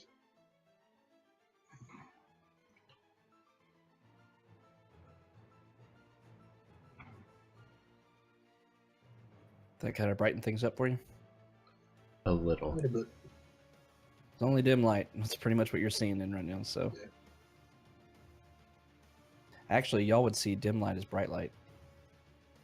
Yes, we would. We can see to here in bright light. How about that? Yeah. Yep.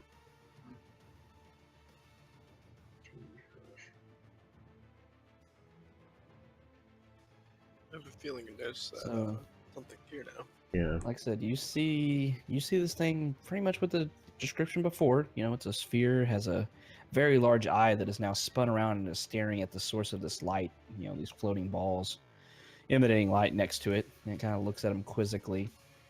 You do notice a little bit more about it. You do see it appears to be a moldy-like substance clinging to the outer shell of it. What do y'all want to do? I think we can take it. That's a far cry from what you were saying before.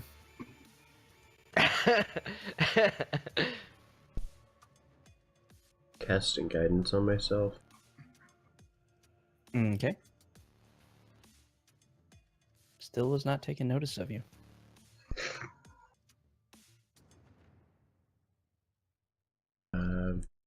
If we're doing this, let's do it now. Alrighty.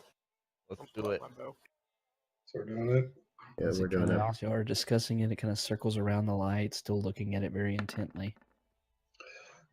All right, Shooting right Markinor, at it. as you let this crossbow bolt fly, it flies and startles this creature as it hits it. And as you see the startled eye, it begins to bulge wider and wider. And then you see the entire figure begin to swell bigger and bigger. And then it explodes. And this sporish kind of gaseous cloud surrounds it in about a 20-foot radius. And then it dissipates. Wow. Well, Wow. That's all I have to say. I Yeah. freaked y'all the fuck out. You're welcome. All right, I'll make the lights out. Berwin, you know that is a gas spore that was just destroyed. It's a semi-sentient creature that feeds on already dead creatures, wrapping it in its mold and devouring it over time. You know that they don't really have any kind of attacks or anything like that, and they're very, very weak. But when they are damaged, they have one self-defense mechanism. They let out a huge poisonous cloud that will almost certainly kill anybody that's within it when it explodes. Attack Yay! it with range. And long range at that. Yep. But Okay. as you're moving forward, you notice this gas cloud slowly dissipates, and only the regular, the noxious yellow fumes that you've come to love so much. Speaking So of, Oh. it's not like it doesn't reform itself or anything, does it? nope, it exploded. It's gone. Okay. But that being said, as you're moving forward very cautiously, you're all stuck by another coughing fit and take 1 HP of poison damage.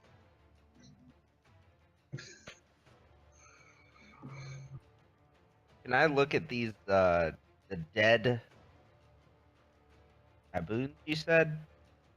And see how they died?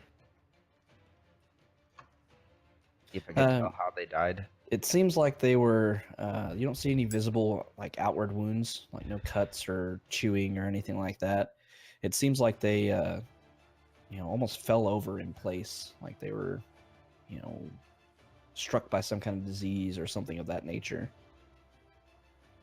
And that they all do have that very eerily similar mold covering them that was ever present around this gas spore that just exploded.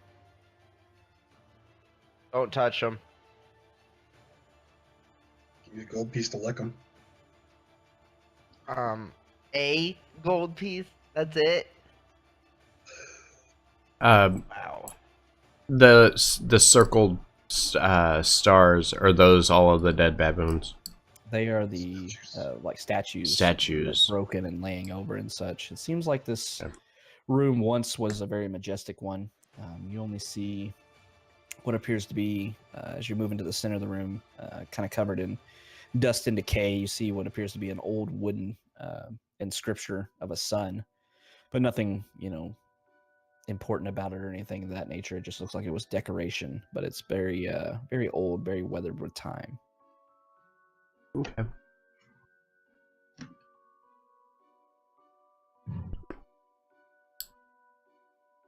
let's move on from here.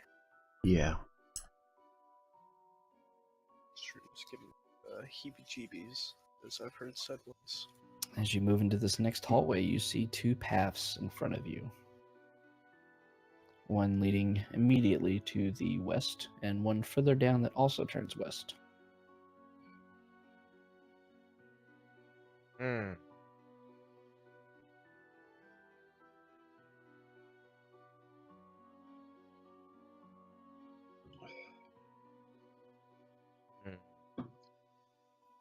So we take the northmost path.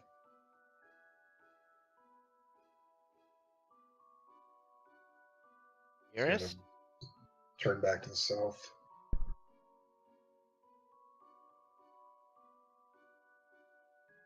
So we'll go west from here. How do you know we don't have to go back south to get out of the fumes? Don't know, just Just a hunch. Tap, tap. Anything?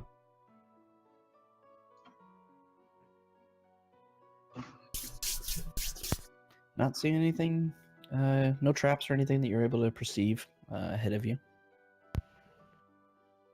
Just an eerily dark and quiet hallway extending in front of you. Great. My favorite kind. As you approach the bend in this passage, you see a series of faint line drawings on the walls. They seem to be depicting people playing a game that uses a ball and has goals on either end of the playing field.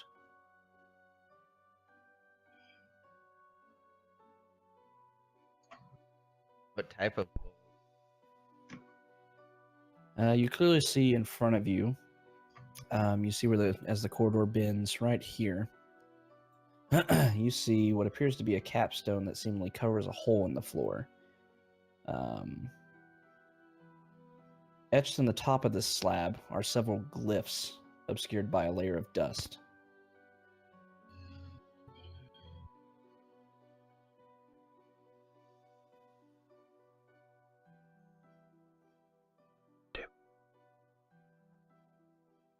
You said on the ground. Yeah, right at the ground here. Kind of a slab seems to be here, and you see some script in a very familiar script that only one of you can read, but it seems to be covered up with some dust and such. Okay. Or wipe the dust off, I guess.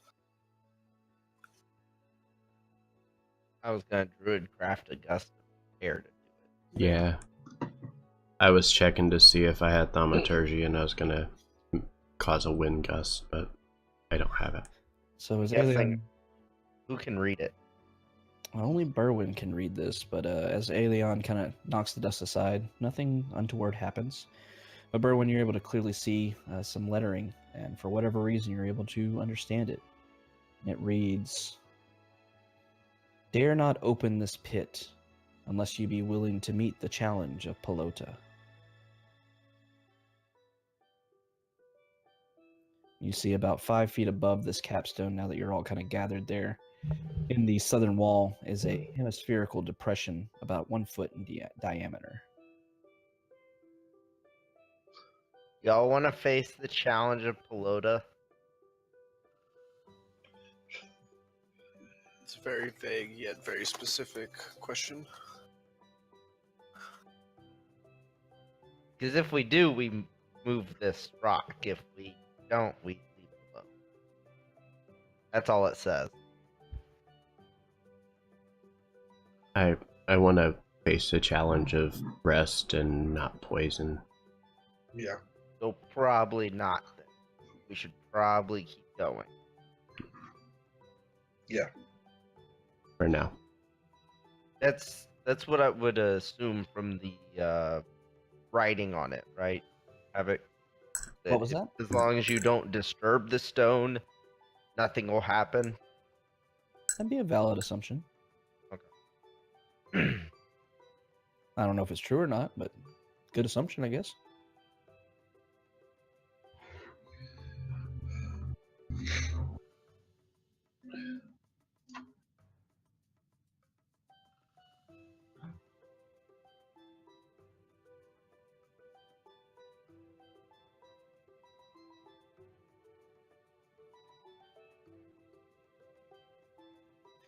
Markinor, as you begin moving down the hall, you don't see anything really untoward up until you see about 40 or so feet in front of you. You see what appears to be a very small spherical object laying on the floor.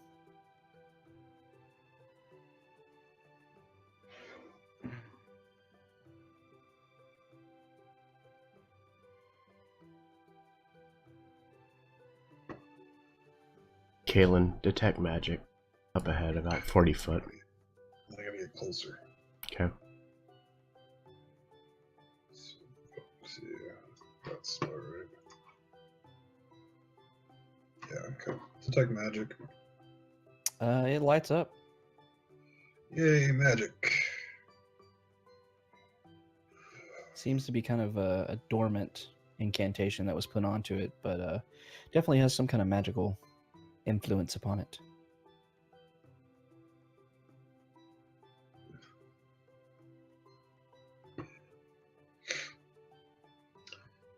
Yeah, so there's definitely magic emanating. Oh, if it's active.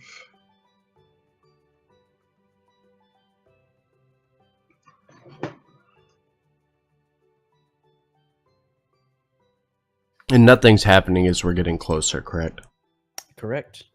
Kaylin, as you begin to move further down the hall with your superior dark vision, you're able to clearly see an identical depression in the wall about 1 foot wide here. Is the sphere about the same size? It is. Because we really don't know what it is, and yes, we can see that it kind of matches. I'm still, because I still have the stick, I'm gonna poke at it to make sure it's not, it doesn't have like a trap or something on it, like a rune spell or something on it. So you're going to poke the ball? Poke the ball. Just poke it. Okay. Just poke it. So as you reach out your 10-foot stick, you poke the ball, and it slowly rolls forward 5 feet and then stops. Okay. That's what I wanted to see.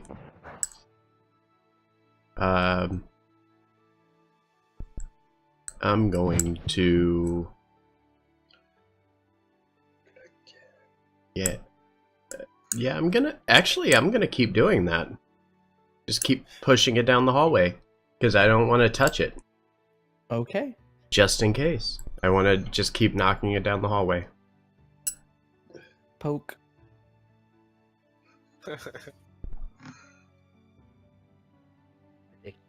And the game of golf was Game of pool.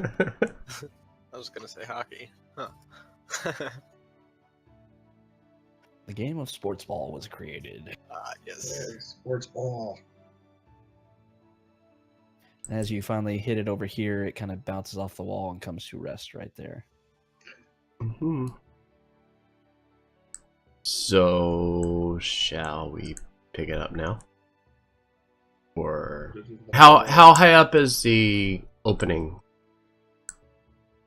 that we see here? It's about 5 feet off the ground. Okay. put it in the hole. Yeah, now that it's a little closer, I'm going to move over here so I can pick it up and put it into the opening. As you pick this ball up, you suddenly feel resistance, and it actually jerks away from you and bounces back down the hall off either wall and lands down here with tremendous force. You were luckily out of the way, but it did bounce its way back down the hall, and now it is hovering about 5 feet off the ground. Gosh, that seems very weird. Sports ball.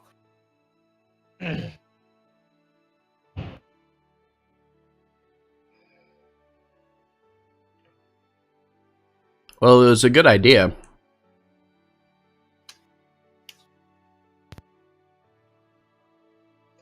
It almost seems to be looking towards you, Berwin. If a ball could be said to look. I'm gonna step to here. To do anything? As you step forward, it bounces off the wall to the east and ricochets right towards you. Okay. Athletics check, see if you can catch it. It hits you in the face and bounces off of you and hovers about 10 feet away. You take What? Ridiculous. 2 bludgeoning damage to the face. Wow. And now it is hovering in front of you. Okay.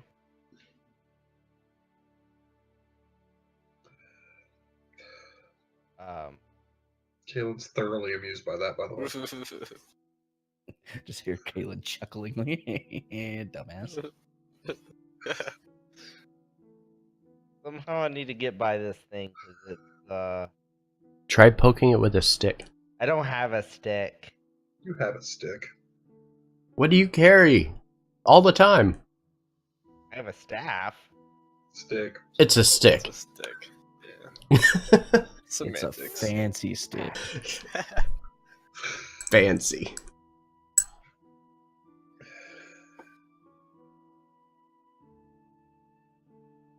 What do you want to do? I'd like to walk right here and hit it with my staff. All right, make a melee attack roll. Oh wait. Yeah.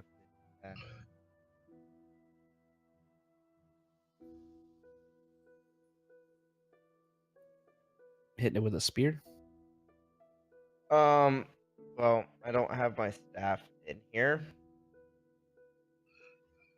That's fine. Either way, as long as you got your modifier in there correctly. That's something you're proficient with. So you bring this thing around and strike it, very thoroughly. And as you hit it, it flies up against the east wall and bounces off. And as it does so, you're facing it, so you don't see this, but everyone else sees the depression at the opposite end begin to glow orange. And with that, How high is this thing floating? about 5 feet off the air, about equal with where those holes are. But that being said, since y'all seem to have wanted to take on the challenge, I'm going to need you to roll for initiative, please. Why'd you have to pick it up? You guys said it was okay. Oh, good lord. That single digit roll, man. Well, the ball got it too.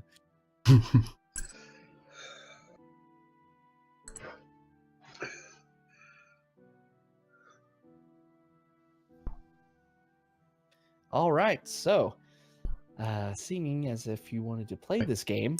Wait, wouldn't I win in a tie because I have a higher dexterity than a ball?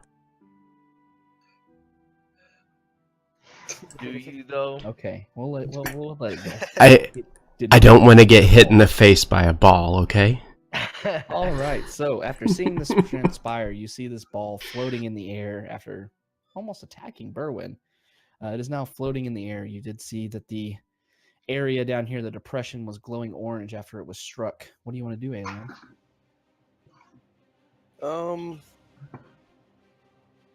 Just the one on the other end of the hallway is glowing. Yeah, just the other one, not the one next to you.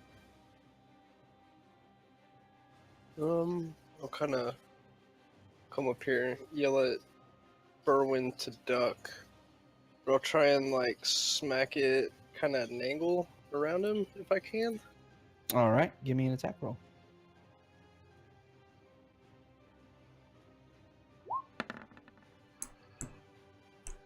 You hit it. Give me damage, just see how far you hit it. Hit it pretty far. So you smack this thing, and you're able to actually hit it right where you want it to. It goes off this eastern wall, bounces around Berwyn, bounces one more time, and then is floating in the air. Once again, this depression down at the end is glowing orange as you do so. Guys, this might actually be pretty fun. That being said, Kaylin, you're up. Alright. Gonna move forward just to here. And gonna try and hit it with last. Force damage. Okay. And again. That was better. The first one goes wide, but the second one does hit. 7 force damage. So you knock this thing in a straight line with that second shot after getting your bearings after missing your first, and it flies fairly far, about 30 feet, straight towards this glowing goal, is what you're thinking of it as. Berwin.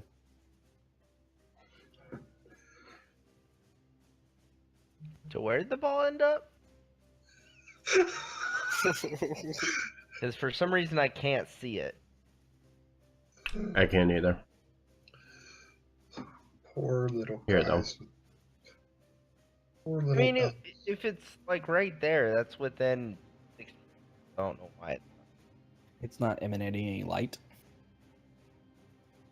I'd still be able to see it. No, I'm saying that's why you can't see it in Roll20. So it's right there. One more. It's right past that, yeah. Yeah. You should be able to see it, honestly. I can see it when I'm going to your view. It's very hard to see, but I can see it. There. Oh yeah. Yeah, it's very faint. Look for Oh. a circle and a square. It might be easier to see if somebody had a torch up. Just saying. What's that called again? I don't get I'm it. gonna move there and hold action until the ball comes towards me, and then I'm gonna whack it. All right.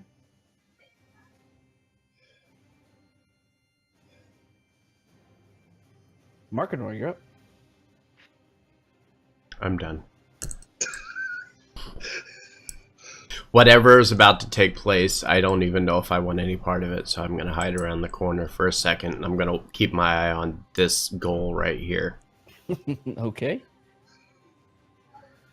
Well, you will clearly see as this ball decides to move on its own, it takes a beeline towards the north goal, and as it does, that goal begins to glow red, and it moves straight past Berwin. And if you want to use your held action, do it now. You're able to hit it. Oh yes. Not very hard, unfortunately. You catch it as it's going. The force of it surprises you by how much force is behind this ball, but you're able to whack it and knock it back about 5 feet, and the glow that was on this slowly goes down. Aelion.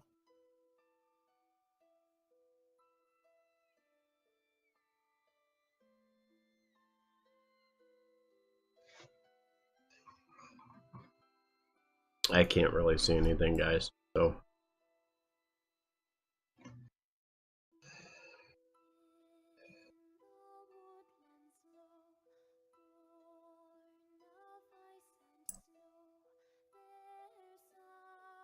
Can't hear you, man. Sorry, I was muted. I said that's as far as I can move, but I'm going to hold an action if it tries to go past.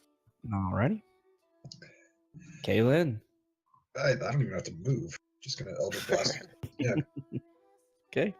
17, Hits. 26. Also hits. All right.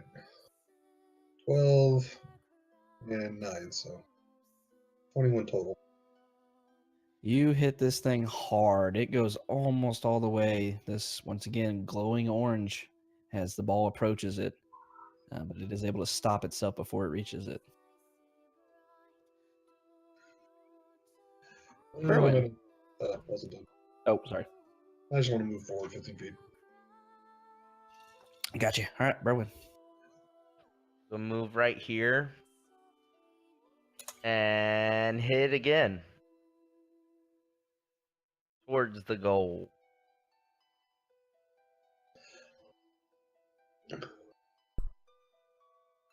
Swing and a miss. Unfortunately, you missed that time. Suddenly, voiceover. Strike one. That's my turn. Markinor.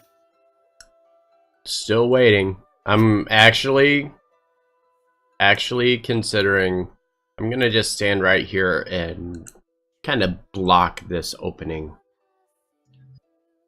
Okay, you're playing goalie. Got it. I am playing goalie.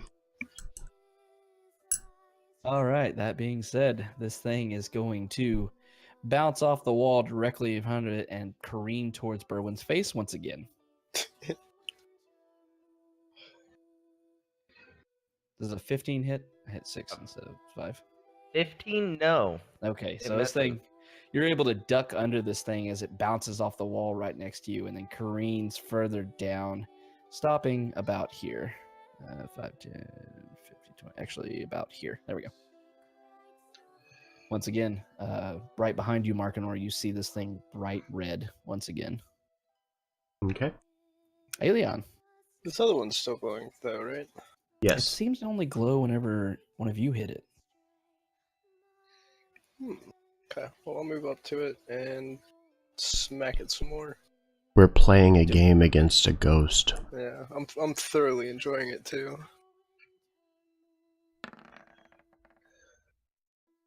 That hits it.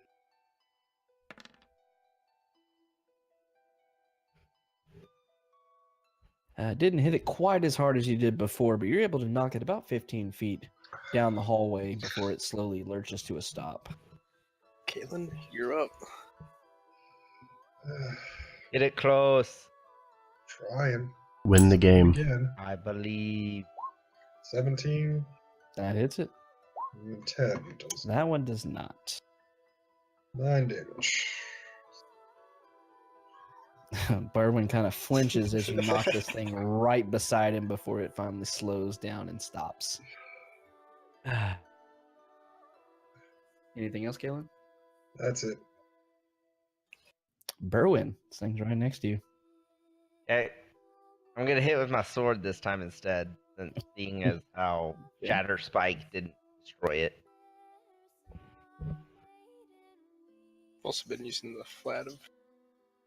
Oh yeah, but- that hit it. Very 9. So somehow, either the rage of him being attacked by this thing twice, Berwyn is able to bring this sword around and whack the crap out of it, throwing it right next to the goal. Stops right before it goes in, though.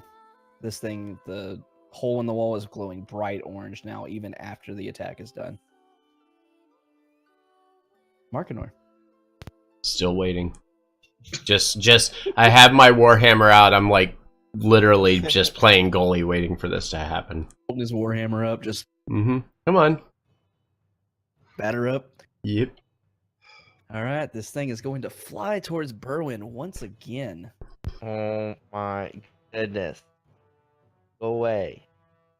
No. You're able to dodge out of the way as it bounces off the wall right next to you.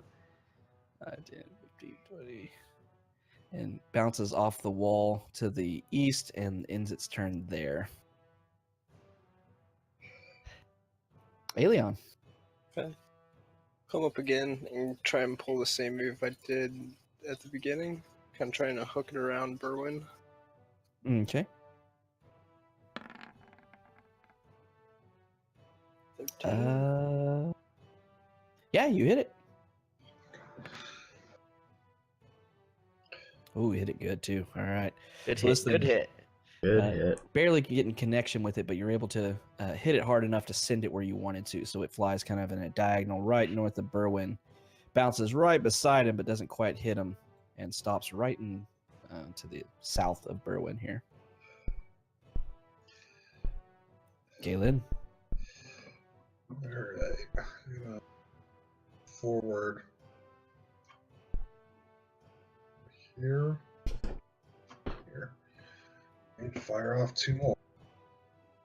Losing track of the rest of our team. 14, Hits. 12 doesn't. That does not. 10 damage.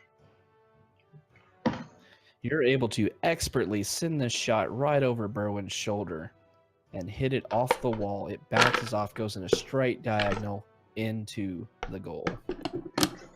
As you do so, out of nowhere and almost radiating all around all of you, you hear the sounds of drums. Boom, boom, boom, boom. and the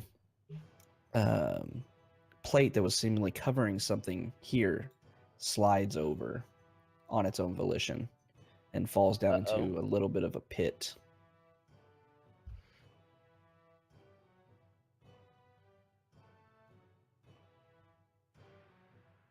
Uh-oh. Did we just score an own goal?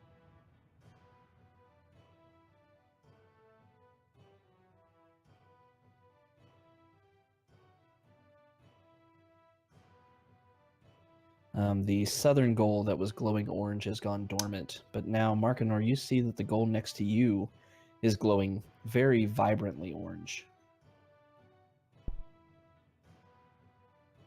Okay. Grab it and bring it over here. Markinor, give me a perception check. Okay. Let's do perception. Yeah. So as the drums that seemed to come out of nowhere were done beating, you heard a small click right behind you inside this depression. And as you turn around and look inside of it, you see what appears to be a small panel in the back has opened up. You see what appears to be a pouch of some kind laying inside this depression. Okay. I'm going to reach in and grab the pouch and pull out the pouch and see what's inside. All right. Y'all won the game. Ignore what I said about this thing over here. I read that wrong. So that Oh. nothing happened there. Sorry. Oh. I fucked up. There's 2 pages of notes for this stupid encounter. So, yeah, that opened up. Inside this pouch, you find 10 pink pearls, a topaz, and a shell necklace. You also find what appears to be a whistle made out of some kind of flying creature's bone with feather decoration. Please don't blow it. Blow it. Give it to me, I'll blow it. Can you link the loot in chat for me? Yeah. Alright, so now that we won our game.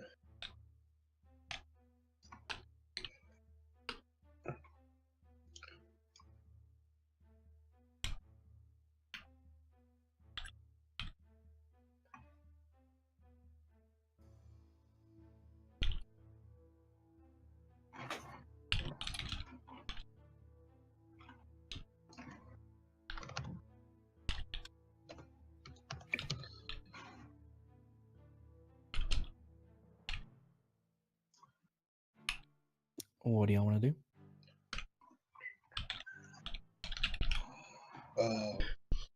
Unless that game took us forever, did I notice any magic flare up when I fly Markinor? As that panel opened, you actually detected some traces of magic off of that whistle. Got it.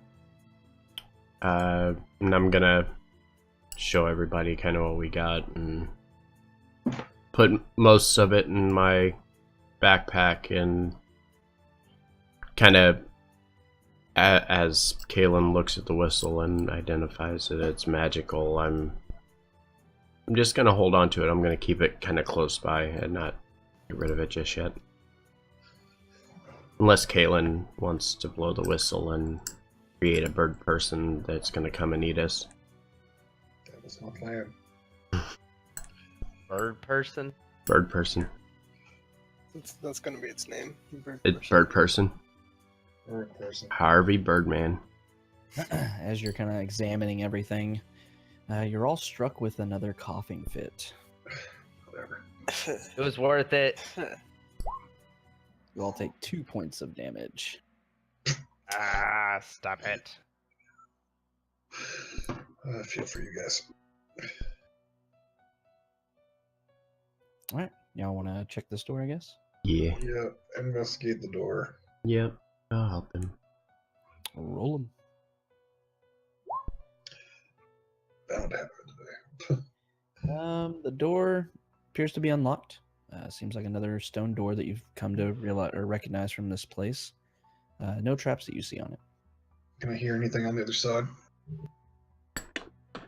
Perception. No. I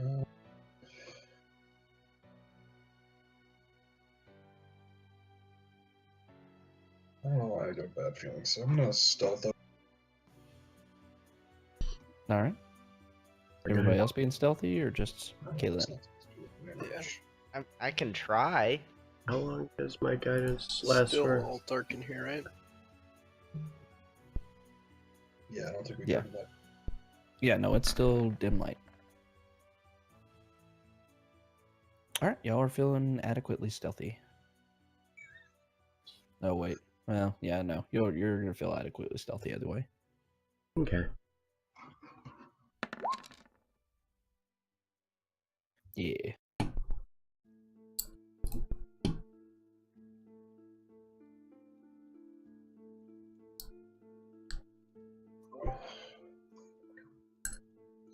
And opening the door, right? Yeah.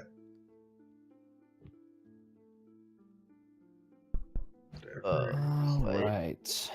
So, this oddly shaped room is decorated in a cat motif.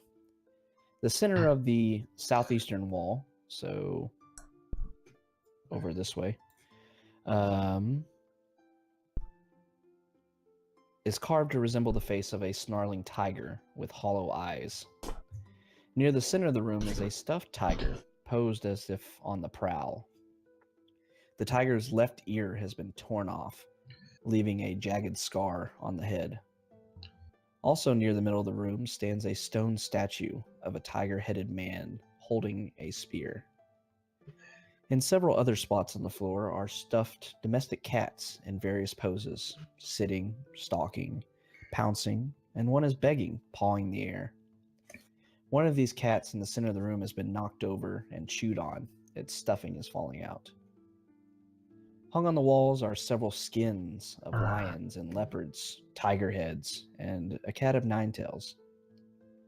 Along the northwestern edge of the chamber, a large calendar stone is mounted on the wall above a stone table of an altar, or above a stone table or altar.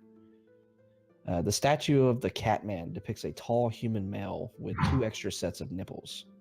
He seems to be wearing a tiger face mask and is clad only in a loincloth.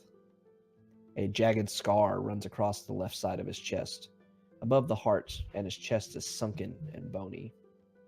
The spear is stone-hafted, but it bears a silvery head.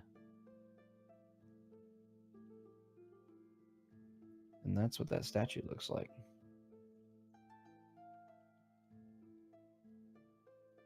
Perwin, when are you going to be able to turn into that? Ever? Damn. Such a disappointment.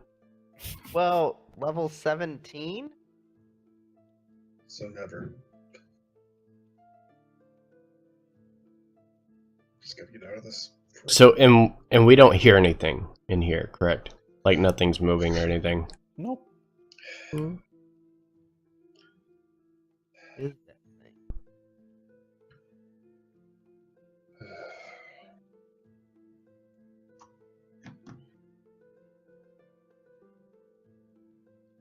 We've got to get out of here.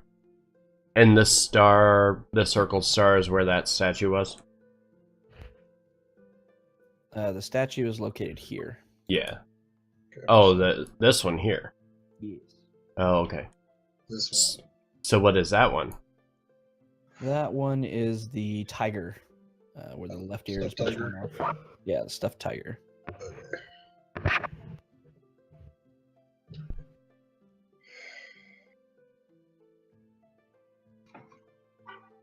Was this the altar over here?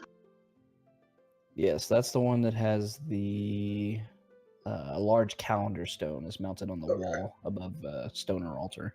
Is Stone it table or altar? is it marking or indicating something specific?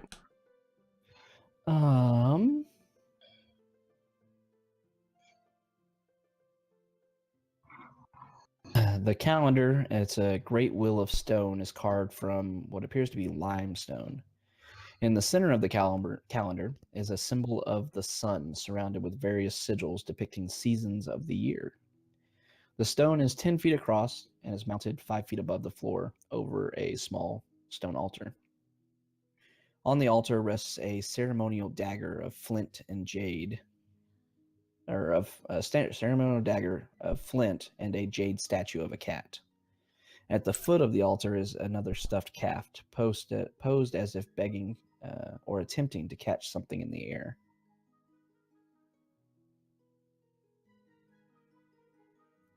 Give me perception checks, everybody that's checking out this stone calendar.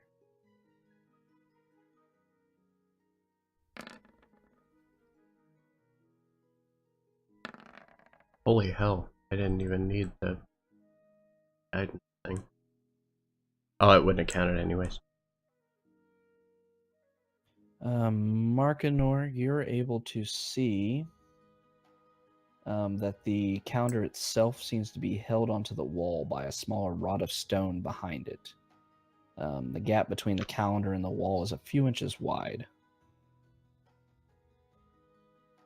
Okay, and can I move the calendar out of the way? As you kind of reach up and touch it, it doesn't seem to spin or move left or right, but you do feel the impression like it'd be able to move backwards. Basically into the wall behind it. Okay. Does it appear to be trapped? Give me an investigation check.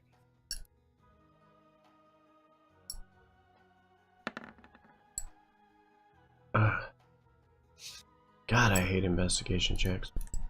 Not very good at them. You No, don't I'm see not. anything that looks like a trap. It seems to just be that singular rod holding it up in the air that also has a way to, float back into the wall. Okay. Same as the last time, I'm gonna use the pole to kind of push at it and see if it moves whenever I push it.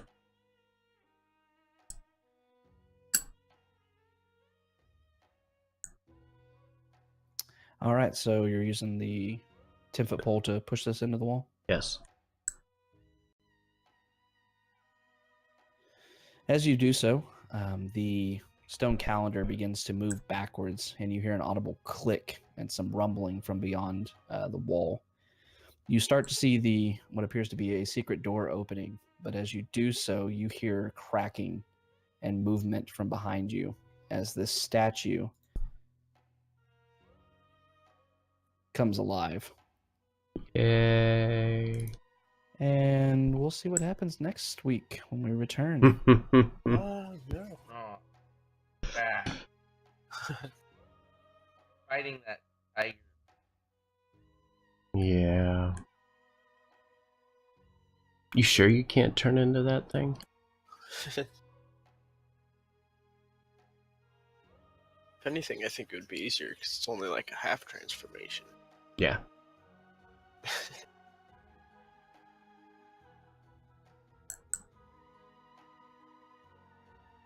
Okay. All right. So that is the end of our Half. session tonight. Tomorrow is brand new D&D Monday. We are going to start our stream at 7:30. It is the Tyranny of Dragons campaign. Kind of hope you guys can come and hang out with us and experience the new campaign. When we played it as a one-shot, it was fantastic, a lot of fun. The people that we were running the game with were awesome individuals. Come back, check it out, come watch and see what kind of crazy madness we're gonna end up getting ourselves into. We also have, as I've mentioned before, the D&D Civil War's coming soon. I believe, as of right now, the first game for the Civil War is going to be Saturday the 20th. And we are going to start we'll give you a brief rundown before the game starts, kind of let everybody know what's going on in the scenario. And then we'll just jump right into their game. And then we'll do the same thing on the following Wednesday for the other faction. It's a pretty intense ordeal. I'll explain kind of what's going on, but this will be a game that I am going to be the DM of both of the knights, the Civil War knights. So we'll have, as of the end of this month, we will have 4 games going here on the channel. Plus, we're going to still continue our RPG Thursdays. We'll keep doing our Friday free-for-all. And then our D&D is going to cover most of the other stuff. So, again, don't forget, tomorrow, 7:30, we will be back for D&D Monday with the Tyranny of Dragons campaign. Hope to see you guys there.